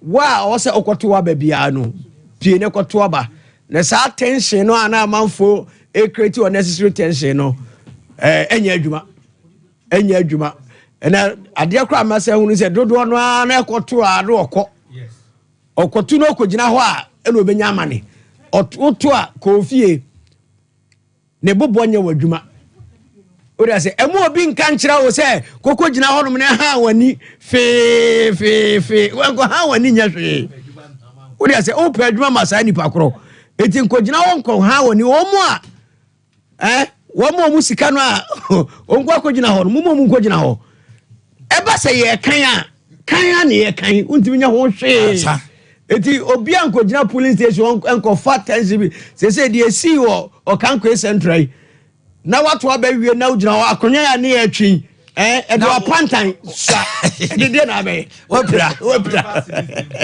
ba me yeah my voter region police stations they be elections no yes but your videos in I want for ye nyante ye search say I want for to aba pa get us the voter region vote. This is not the one. Oh. Kasa. Oh, eti nukre womu no sa pinche no aya na ekoso no. Oh, me na na kase bi kire me. O se abo chichire open moja dodo a ye di nso efrem ma no. Ye di frem ma no. Enye mimi duty ni se mato abawie no. O se mi gina ho na me ha mani. Na ni na wo ha ni bibi wo so a wo be ni dey ani no obo so 100 meters away me 100 meters away ni kra ni yoki o ma hire ni yoki so ame adadie mu ha sa school na wo ho adadie mu post office abrusa na si wo no maye presiding officer da now we are bema wo pa ba o mu tu ni ko ho we are bema eya kokoyo umema semu ho efiri wore mi ja isi adwuma ye se me nko election hu bio bibi fa woni ha me presiding officer no se me kan aba no ya pharmacy obi ko ho ne yi mesi nche na kwabrane e de nsa deti oil e kan mia easy amandate me na me be ye adwuma no so dia say ye Messi nchen na wo kogira nchen no na wa no kwayi u ka e dey ne beto ati ne me bi wo no ma hu hia say police station bi o how doctor your police station bi o how wo kwa no ayedi one word from you one via your belly nchu ebekun. Just go and vote and leave your place. The funny aspect of this whole basa ye nuamu bi peso mu ye no. Se wokoye sa de we na upra. Na party a wodi na chine sa ed opposition na wanwene a. Wanwene a. Ya obeye mobo wa. O mo bro chente wusi o. Owenem. No owenem plan obefi. Guarantee obeba wo. Obefi. Ade abana ye to no ho. Itaba se de me sha se me kan ye no.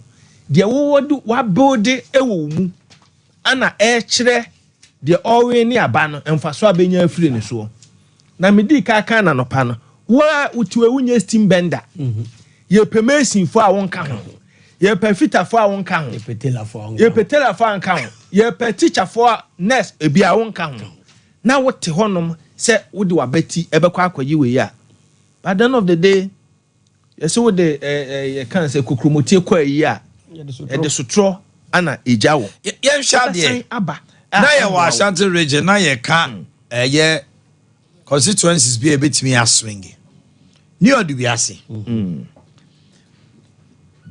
George Boy Woodrow yes MP onya 17,913 yes oya MPP Abdul Salam Adams and a winning 19,693, which means 2,000. Close to 2,000. Almost 2,000, but 2,000. Yeah. It's in ama MPP for fee say, magic. Yeah. Okay. And I feel so much retaining George. Almost had the George one who would draw a Sakoy. Sir George, no, Jinada. O Jinada. Aha. Na almost marketing is a say, Upco be a Koku Kratin one. And an independent as Swaku Pimo. Koku Kratin FBT Festival of Apia Kenny was NDC are maintaining. Yeah. Obitino with almost 15,000. Yeah. Now there is an independent candidate from MPP. Oh my. Answer. Senka buy na no difference ne koye be 2,000 to say there. New DBS The 15,000 answer. The man answer say margin no so. An independent candidate na all background so far onye too popular. So far independent candidate ya omo ba omo popular bet my win elections na. Gomwa. Cynthia Morrison. Aguna West. But Gomwa ya A plus. Gomwa na A plus. Ono so de ne hu pa. Ni de ne obetima we ni. A plus. Obetima we ni. Hu pa. Despite city there one there. MPP there. Na despite joke. Ehu A plus. Oyomo local boy. I tell you. Yes. Community. Asa ne papa de hene wo Asebu. Which means obetima toama MPP but ombeto skirt and blouse. Yes. A plus betima we ni. Na why adwuma de? Papa. Just say. Say what dey go man porter. Me the man example. Go man importer. Baby a Apostle Koyosafo na yi ni won say kro na ho no. Unim say na omo bridge bi ankra no etwa de ko school. Nsuo yira ankra no ko school. Ono ane ne guys mobilize ya ye. Aye sa bridge no. Enya won ko baby sa gomo area ho no no. Na say nya say oye dede keke why because I'm say me share no one of the network. It no mu yi the projects. Ho. Na what studio. You in the project. So I was asking say now ono a ontimi nko lobby no personally, this is what he's doing there. And I know him say, we're down to earth over that area. Because I'm here, Metradio Perez University. Okay, yeah, okay. And what's in a war? Okay. It's a woman, Nipo Munimino Pi A plus. That area, no. Eti sa Nana Addo no humano. Okay, yeah, we had you. I have no Southwest. Edu Johnson Kwaku. Uncle Bill. Wow. Child Obi take you over. Yeah. Sounds so na take you over. Abrante young guy. Young boy we know. Refinity. Producer get me as a fan of Southwest. This young guy. Ena Francis Menu Addo so Frederick Champon. Akofa. Now Francis Menu Addo nya 16,136. Yakubu Mohammed, I don't know, so I'm retaining now. Retaining. Onya 12,999. I'm retaining. Oko Edu Johnson Kwaku a Sadiq Abubakar and then in the contest here. The difference was 2,500. Eti NDC for who say I have no Southeast ni West. They can win one seat or even take it. No. It is better say Fredachi Ekoye. Say Adabo Koya. Kombelusu. Kono why unpopular. Why unpopular big time. It me omu change ya eko Fredachi ono. And I make say Osemen Sadapa. Yeah. Osemen Sadapa. Yes. And I mean who say ombetimi a maintain city no. But the person see a local boy or a darling boy. Darling boy. So no why here Juma constituency no mu. The pie darling boy. Yeah. This year told them out. Told them out. Edding. And I dear back. No. Dynamics say was area ho say say nkrase ndoso. Yes. And na nkrase no so ye settlers. Dodo. But this time around, this time around, you know, what we should not lose sight of the fact and say the Baumia factor so beboa MPP on the settler communities. Yes, because Dr. Mahmoud Baumia, Ekufuado, any settlers no, omuntemu worry. Yeah. But Baumia no omuntemu worry. Because there is a settler who sees Baumia as his own. Yeah. Unlike Ekufuado. And until presidential, they say, yeah.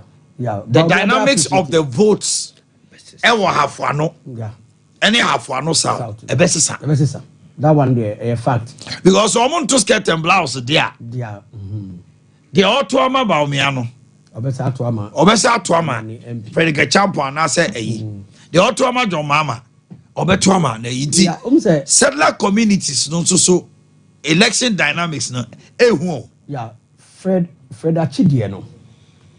The entire mayor too sure for Achi.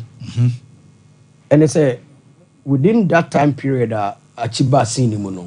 Achi aye adwuma ho pa. Papa. Achi aye adwuma papa. And I say why visible. Visible. E ho no what you. What you eti why adwuma. Ashuremboga. Oye adwuma. Oh my God. And the other guy no so no. Ono so no. Hey, that party do darling boy. On two kwan kra. Hey. E ho no what here. My Eastern region na ye ne kwabra nyako. Kwabra. Now what to say? Anakopon adumo. Ye do ba dia say, Eastern dia na ekoso boy nkomo. Yo mi am say oba Eastern region po amantema. Meka say abatro no so enye fedi agokra isan say senia mantam nyina o mangana ne ye to santi ato abayi ma se bedo fo no mampani se pepepe e na ba po ye mantam so a etie na me no ekase no apobone de ya bobi papa a enye fedi agro yakopie mu e wo New Durban North abatro peso eso New Durban South so yakopie mu hodo mo okosu mu so a ye de yani akobwa akohoma e hodo mo sanso na ebu akwa North no so poema teba ni na ye constituency bakoma and nine so far no ye boy ni aprobo na metimi aka ne say generally no wo hwe ye constituency sahoro a bidi mani ko twisi akos afa ho na mehwe ne ekoso na meka sampa obia bibia akoso totin semia ye podufo hwe ne se beko ne sa pepepe okọ mia horo ni ebia no so eboy ne pepepe which is abato no etimi ehase bebi so hono ma kachi beye sima beye edu sima beye edu ni makmaka se nia eche krompo no ansa no mo hase no new Durban South eno krompo no so ane for pepepe no na se bibia eda na kwama enye fedi agoro na ya hwe institution so fia no para be twedwa na mia horo bi hono ma obekọ no afidie no verification machine no entimi anfa ebi enomo nanso ni na emu no mpanyifo nya abotre de momo na empono ama verify manually se na be on betime nya akonya etimi atoba nti se wo kita o card na oba na ye hwe na se empono machine etimi an verify biometrically a omo anka se ukọ na fa na kwatene hwe ni mo anka se nya abotre na ye manu ye verify manually se na be on betime nya akonya no na watimi atoba na ebi na so far no metimi akasesa bi aka to enebro na promo atono abato ne de meka se ahokeka amanfo edi ewuram no ewo fam pa ahokeka na ewo fam esan se polling stations awodo ni bo hono ma obekọ no na enipa mienu miensa ni edo asokwa no be de enipa be yedu bedu okopokwa na obekọ no na se obia mpo eni hono ma waba esempo no oba ababeto aba enno any bibia so far isi no publicity sabe no ya hwehwe ma yatimi hu se ampa mo fo ahokeka no anopa ni de ewo fam na mbom ye na mate so na wafo de didi nkomo no bebe na akyem se abane de omo ankoto ye na mbom omo atwen kakra ama bra konanim kakra ansa na omo kokoto omo akokoto ebi so de abetu dwa akyem se nukule ne afia bato na nyefedi agro ebi mi kyem se empanyimfo anasa manjekwa wura person to aba de mom no ọma nyi bibi amfa mọmọ na so mọmọ musika enya don baba kokoto mituturu eye emrantie bebre na ase mo de omo card ne so botom ena mo de na monte so mo twen sempo no amanyekwa wuro ni bi betimi ape bibi ade amọmọ ansa na pom betimi atoba no betimi aso so mo chema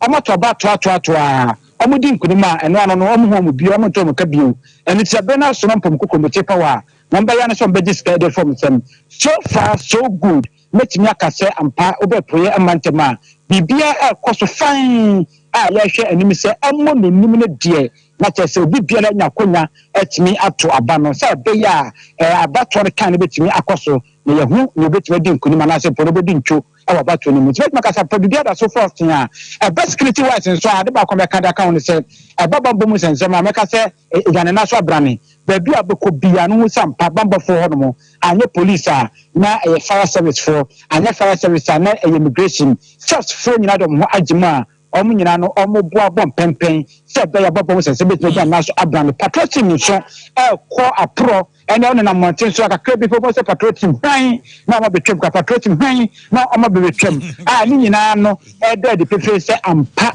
ene da adwuma bi ekoso ewo manga na ha ma bambo ho sem so betime ka sampa ejane na so abrane. All right, kwabra nyako na mote ne nka no mami ko Dr. Obri hono mo doc. Mami ma interesting statistics. You can who will control the parliament, That's right. Now there's a niema bibria omo kan ya na omani afri so.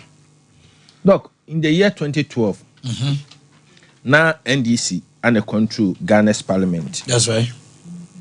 Na me get numbers no omo parliamentary seats no I think say no omo 148 seats. That is in the year 2012. Okay. And MPP ekuta 123. Now yakoto about 2016 no. Me pese me twen kofo adwene sisuo.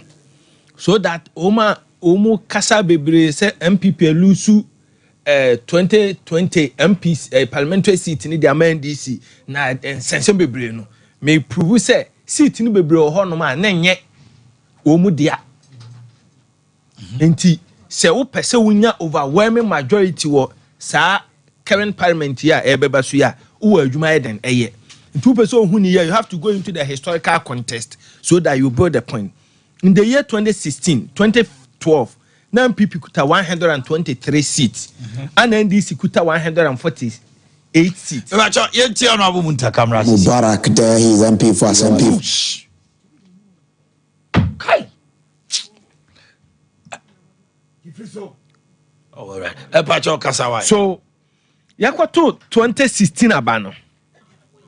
Ana MPP ebenya 169 ana NDC benya 106. Doc one who margin no from 148 and or drop ya bedru echesi will lose approximately 40 seats. NTC 2020 elections na se or ba no be close gap no and no be bob bracket ya men fa ne se wona wan hyeda anya ade bebree. It simply tells me that those seats no okuta no 2012 148 I will drop by 106 no ebi o ha na e borrow seat. Into this election that's what it say na kai Cabo. Yes, Anthony Cabo. It was a borrow seat. It was a borrow seat because NDC force split. Yes. With an independent candidate and a man it me found. I'm say KE so so sa. Enti haba we no afen will be a kwako hu ni smooth level. Where your smooth level? Yes. Election way. Who win this seat now I win it. Because constituency Tokwa Bebre and Kosubio. NDC side say who independent candidates. MPP Ebia Yomuti Asante Achim. But that young man or Obetima make that impact. Vote, but Ebimo allegedly fee say member of parliament your friend say Andy Kasebi oka kan ye okoli di 92 ni so omuko tu ofuriata no okay and ebimo say Andy what they say ade no hye de kon a adwuma na obregu. Why am I saying this? Maybe because of Kwame Nkrumah entry. Eti Andy a constituency minimum hopper. Minimum hopper. Juma Andy ediwo ne constituency no. Enye Asante Achim no for no. Enye dia wo kano na wo constituency no etio. Na constituency no edru maybe yeko agogo koya ade. Nkomodie mo eno mudidi nkomo no ye disgust ye no mudi nkomo. Almost they say we dey abin ono so de kakra ebeba. Ama yesu so no ye ho ayede. Okay. This is what the guys were saying. It is no matter how visible the guy is. Easy say obetumetu Andy. Okay. To support your point. Sa parliament ya be ko next year. Enipa bi wo ho a ensesi elusu wo mu. Good. Parliament no already no. Actually nipa bi a ye lusu no ye wona wo kan. Oman because it's dependent already on their own person or be free or no. Adwuma a wa ye. Because on the bed now be a chairman sakas won ko bio. Aha man for power. Yes. Aha man for power. But the issue is you will be on my ko bio. But ne nkrofo no. Omusu. So ko bio. The point I mean making is say time I MPP primaries ya yetena ha ye adwuma ni nyina no. Na enipa members of parliament on their own we decided say omuntoa so was about 36 yeah. Ye wie ye no na bia lusu aka ho ma atwa more than 40 yeah. In MPP side parliament here wo yi ye next year kra by default to general election about 40 members of parliament enkobi Yera chairman sa metima mention Karosa Henkra. I can mention several names. Woman nyina no ye primaries no o ma okay ye tena ha ye adwuma ketan uncle. Ye adwuma in details. Dodo na no 36 o ma am file. Ye wie no o mom koyen ebisa ye den elusu more than 40 they will not be in parliament again. O de ko NDC a ye check no so de na ye close to 30. Okay me ntie muntaka. Okay, you bet you muntaka but ye nyantia sa santemanra. eto na ba mame ene akos aje wa akode my deal.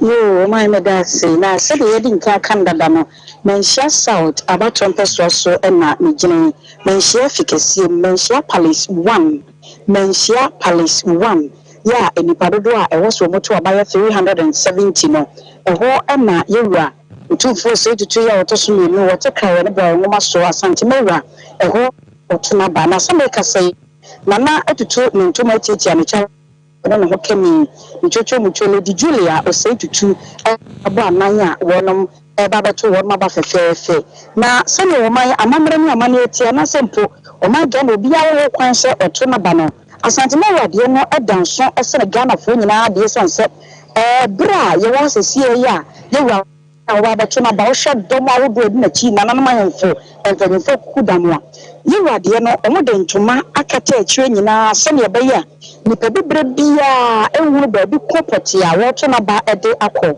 na yewura asesia na mahu se wato mampanyine de na wi a obekọ akọje na hwe dwade no na wato eno so aka ho sabepepe ena no so wo mo eye no wo de ntoma akuri ho nyina ya zamtwefo die ye obi biada ehuru nipa kopoti a yewura asante na wotufo se tutu ya otoso mienu woto na ba ede amano na asante na wura eto presidential wi ya wokọ parliamentary akoto no ena no kemi Lady Julia so akwa yate ne pepe sama na ono so akogina adaka mu ya woto na die na enyo no kwa na wa na manu ahemfo kokudam wono so ewa ha bia wono ebo ni chidom na wo se MPP parliamentary candidate lawyer Nana Addo wono so ewa ha bi ya se bre wono so ehwe se asante na wura etim ni die wi a wono so ebeto na ba na fe enwemu nyina atumi awiemu dienti menhia palace 1 ne ekoso ewa ha eno no na yiwa Matthew poku pempa wono e fankatu ya be de chedema NPP amanyeku no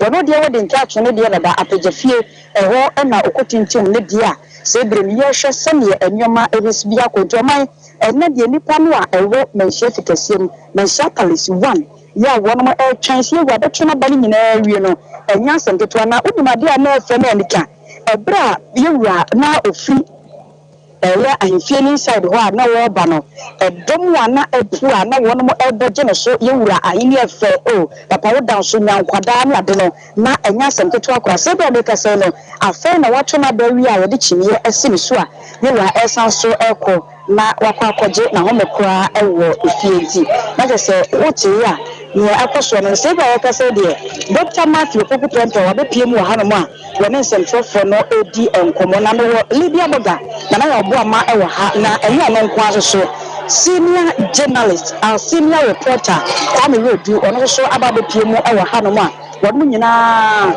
elfa senior eye Dr. Matthew Poku Pempe enya santimawia wonu mo ensese ya ene wonu ma ye no etie no tse minim se wote no akire se edede ni ade ekoso ni nyina ne ye nsamara ne ada na de se ede ma ye wura ene da duro ye bra oba beto na ba wo man na Lady Julia so ato ne de akosia Lady Julia so ato ne de menche wonke yo me ka se ne ho ka ni Lady Julia ono so ato na ba line mu nya kra menche de wo ka bia okay ye be ba wo champion na yakwa ye da otwedi ampase se asante mawura enso akoto na ba fefefe na wo kasa yes enti doc na me try actually look post kakra ya anye careful enya credible candidate ankoye parliament ya o mind be face from 2025 yero say chairmansa onko Joe Oseusu first deputy speaker of parliament onko yero atachia onko Jogati Esikado onko yero Canada Japan onko yero Dan Botwe okre onko Akwasiamu Akwata onko Dr. Kwaku Afriye onko Emmanuel Mafo Forukrum Benito Karosa Henkra. The list is on endless to share edin ya mabuboi se mekofa NDC de beka ho a obon se parliament no omu se mo den pa na omu ma ye parliament ni hold no dodo na eko but the old order gives way to new. We agree to that. And but the new entrants, you say Some of them. Both MPP and NDC. Yes. Tutuana ye lawyers. Yes. Some are even renowned lawyers. Omo identify omo well in their field. Yes. And you know, in as much as say ebu on ma o free hono. On say the dynamic can say your constituency be on ma. Dr. Obri MP ni ko on ma na constituency na dum. O de Asante region ha. Your constituencies be a ebrebi. Na your body dinner, it was so vibrant. It was always in the news. Yes. And da MP no cast won ko biwa na se to abetia no. MP obaye no. E din kra no wonte. Yes. Yes. Me kai I remember Efija Kwabere. Kambe bodin. Na ayi na wo ho. Kandapa. Da bija Kandapa kwa de. Oreku. No wusu ansa na wo ho. Wusu ansa. Efija Kwabere was loud. Yes. Oreku Dubai no. Uti Efija Kwabere. Kandapa ewo for asene kra de o peja no. Collins Adomako. Oh yeah, dear. Wa peja Kwabere because of his presence on TV and even now he's the deputy minister energy. But me offer dey anya. But why would you make sure no? But who can Efija Kwabere and they south of north. North ayi. No me can Oreku south. Me nyama down for no nyama do for mentano me chino. But Ubetima kasa wo doom constituency no. Shade factual statement. Na yi wo ho. Bantuma say. Okay. Bantuma na the late now CBB nkoye. Bantuma na the late ayi wo ho. Your friend say. The late Ochem, yes. Na ye kakra. But Shasenso's presence. Asenso has brought back the Florida Bantuma thing to it. Yeah. Kokofu wo ho oye do betumi. But na it says amre na nane. E wo ho no. Ana ni ko nsia yeso. Ana ni wie ye kennedy can come by. Na ni ahoden no ne kan kam na emu stikaba.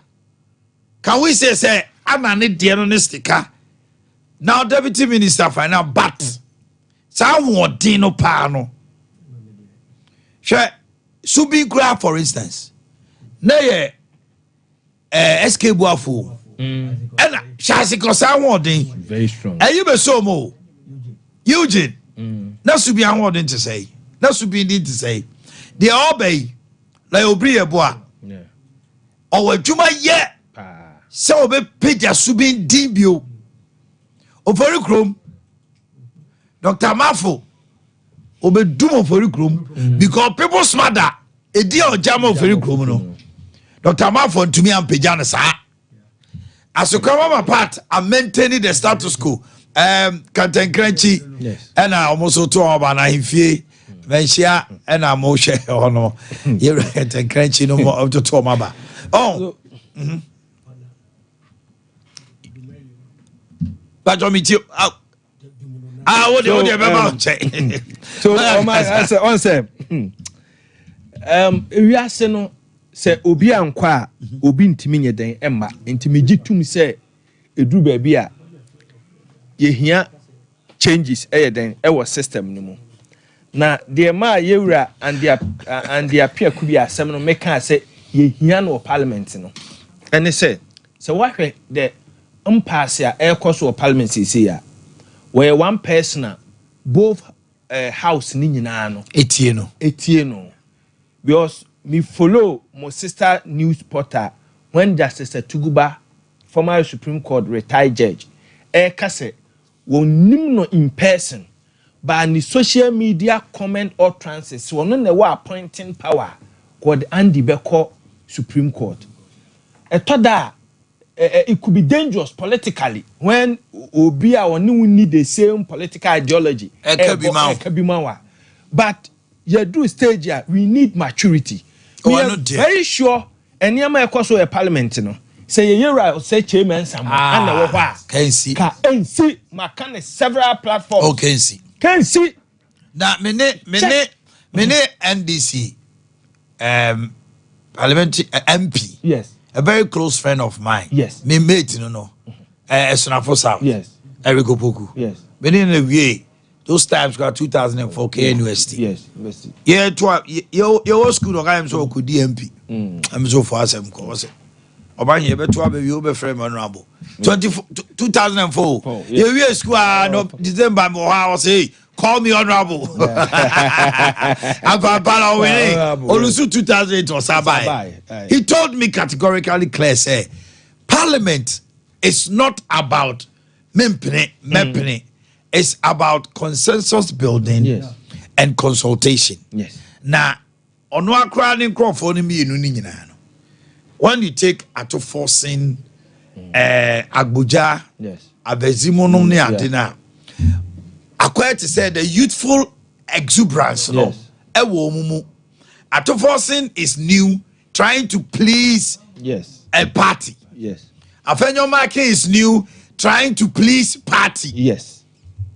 Chairman sir abro party pleasing. No. People like Agboda Pemoni those times are no my bro party. Yes. I said don't get ya. Entimi ma instruct and penifo bi say omonya de omope. But obi ti say ato forcing. I said don't get ya na do be see ho. The omeka na be. Obi ti say afenyo it's alleged say Gabi Mukra na do be see ho. The instruction you follow. It's maturity ni dey me no ya. But on say it depending on the power obedi na dey. There are people who don't learn. That's true. You will MPB on ma. And they onyanko parliament krano. Standing on the sea. O shefie esuan o. Oba ye no ano. Within a year or two. I use Collins Adomako as an example. The second term no go. But Collins who share the first term. How Osia parliamentary rudiments ne or ye no on radio, send you see Kasa on Metro TV. Good morning. Send you see that. And non a ma a fay Nana Addo Kufuado in the final lap. What the deputy minister? Means he's being recognized. Yeah. But you want group no mukoye nano. On say Kofi. I ran to your Mensias North. Mensia North. Yes. Mensia North. Kofi Kradu. Oye Dio. And so president or a deputy minister. On say man for Adwene man. Yes. Asefua or a deputy minister. Oh, there are younger generation or more. Omanya dormant. They were vocal, vociferous. You have the same group almost or my mum. And to on my first time, you better know. 275 parliamentarians online. I mean, I'm saying, where can be? Wait, okay. That's not more it's the man them the people are on Kasakra. Oh, but one thing they say, dog, they're not working. Yeah, now I'm very sad. Say people don't learn on the job. Yeah, a lot of them they don't learn on the job. Yes, sure. The ama atubuga kachre andino. Andino were versatile. Yes. Yeah. And we're a renowned lawyer. We're a lawyer, Penina. When nim the osa were bia. And won't me intimidate Andy. Who is on your loud so. On your loud. Who is to me intimidate no. Yeah. Bishop Pani more better could force so you know. Sir. Oh, eti me and the appear could be. Say Osaba the next parliamenter. Obebua MPP. Papa. Oh, I know the oh, that's all. Yeah, Obebua MPP. Oh, but the next parliament, you know, they should do away with Makofa Minipa system, no. Say, maybe leadership of parliament. Leadership of parliament, and they should do away with it. Chef Mamincho, Obi, whisper something into my ears. Yes. Tama the sa on pass yes. Oyempi Okachem say under Chairman Saboso this will never happen. Oh no account. Was it omu to me say to me ne speaker at the tasso parliament. Speaker bedru ni fe no na che wo ho Also na me ka say e go focus eye consensus and consultation. Yes. On the issue of say na penny bako NDC MP bako so ka say it we do maybe na chairman sama omo akokos no obi anyi obi ani sir anyi obi ani not on the basis say bia wakoma no bibio but obetima fa phone omo issue be also government business because so obefre MP bia one by the time kokos no be hia no yes na omo de agenda abeto board no na MPs ni bia ni masesa na ti na akoya ti say enti de ombe ya no say de ebe ya no say yentra parliament who walk out na why de ombe yes I just say Mitchell your party not take his stand. Party not take his stand. Say, say na munkoye. But MPs no free say the way our chairman say church and name ma choma na action no senior matana no.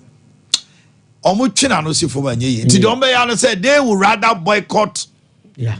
And NDC time. Na MPP ebio. Yeah. MPP will walk out because of consensus in Tino. Na akọ hands at me say during the passage of this bill, we staged a walkout. But Omunim Pa also say, party no, see more pene. The only avenue, walkout is allowed. Ye pie, no more pass it, on be pass it. And it was done. Over the last hour. Omu call parliament and call Omu to not watching no budget not no. I'm going to fire so Omako we are or baby I so I just some. When they met the second time, they realized say NDC Trema, they cannot pass it. Yeah. Pass it. So they staged a walkout. Yeah. Just for the cameras. Now this MPP pass it because almost walk to your budget man play na gidi aye tuamko. Ten pass it. But General Secretary of TNDC headquarters one salary. And the MPs no so they did it. And a consensus building. Yeah. But the new team our leadership, the youthful exuberance is just too much. Everybody wants to show power. Yeah. Afenyo wants to show power. Atoforce want to. Meanwhile, they are the best of friends. Yes. I know them. I know Afenyo right from UCC. Yes. And I know another pray. Me one pie say yasip yanyantie say police for achi abrantie bi na etuo wo no. Na mama yen hwe video no. Oni baby a no de tuo no ko no de ono kwa nanim. Onye security personnel. Na tag Benedict. Ye ji asema police.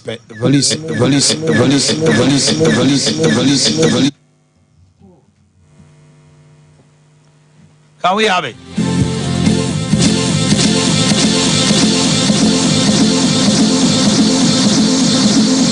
Okay. Eti police force so press center. Almost so the same to. Can we have the sound? Oh my goodness. Anyway, eti parliament we no. Nyame anim ni. Mesre Ghana for my enkoto skirt and blouse. That's my appeal. Sad 137 there. Everybody man in Paris. She a boy brebio. Because na can people for so majority and can a Japan kia pass it. A lot of Ghanaians didn't like a Japan. Yes.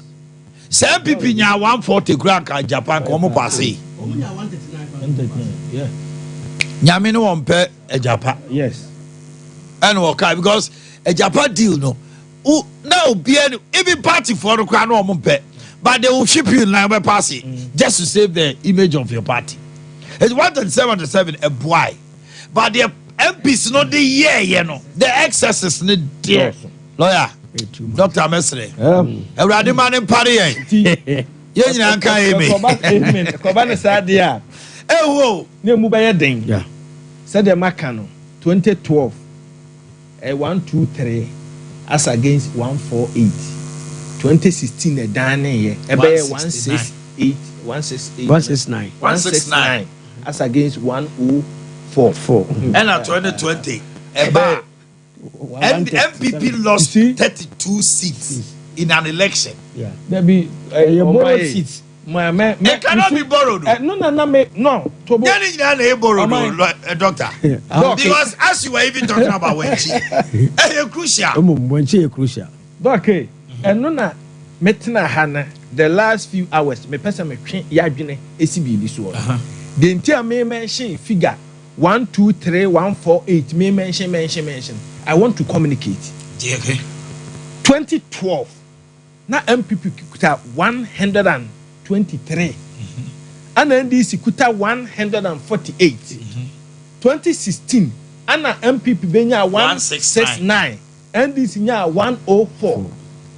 Now people will say 123. 123, 2012. 2012, yeah. And 148. Okay. NDC. They won 46 seats. One election. Or no so dear no. Okwaje about 40. Ebe count there. Oji 46. 46. Thank you. Yes. And MPPG 46. 46. The foreign elections. Oji 32. 32 free mu. About crucial. It's about a final lapse. Obi bia wo hwe ya wo tie ye. Sa analysis we MPP we do it with emotions. Yemfa data na nya den enka ho. But this is the real picture. One election we generate 46. Or 10 be no abeg 32 afri. Ano no abeg. Ebenezer, good morning. Good morning, Omani. Hey, good afternoon, sir. We are crabble. Omani, we are 12:50. Yeah, to tia salo. Ebenezer, you see police stations via our half one southwest. Omani, asemo. Anopano ena friends ye didi ye nene muna. Eti nene mu ani ebusa se ne si ko na manfo bi mo eni abrepa na ni ebusa mu se enyenye bi ade pote na mo mani abre e de bi mo kire mu se wo mu register na ye de mu bato mankran so afi de wi a kire a ye de bi mu akwakogu mpasa so ye de bi mo kogu dom ya bra obi so se o register wo be poso ewi a kire se omra mankran so ase obedu ase so a eni ho se afi de ode na ni a kire mu se ye se sabre ni bi na be se be wo a friend say broniku it was afa ka afriase a oko empasa so fo so bi mu a wo mo so register mankran so ase aye so mu encompass so no wo mo so afa ka wo mo ko na me ma me kasa wa me ne madam ba ko ba be din komoni abusa no say na the frustration ni esiti madam ya mo akwa baba so mpati so ya me de so na ade na mo ni abri di asema ye do so ena ye ba ye register o mankran so but ebi mo ye nuamo ene mo ba ye ni bi nipa be fo bi onu ma o mo de ye he o mo din ni a this o mo compass aso nti esi ame no ka se ye de ewe but o mo ye hu se o mo ya ama o mo kwa na se de ye nim ni eko nti se o mo so akwa efo o mo kwa stranded onu ma ye nti o mo kranka nti se na anamoto be na moto de na empenfo aka chem asemo sesi amom de kono ko mo ko ye fro mo ko ayenya wo mo se network o mpo ne ye hu se bia ade se na ekoso ana se do matimi kura hu se o mudin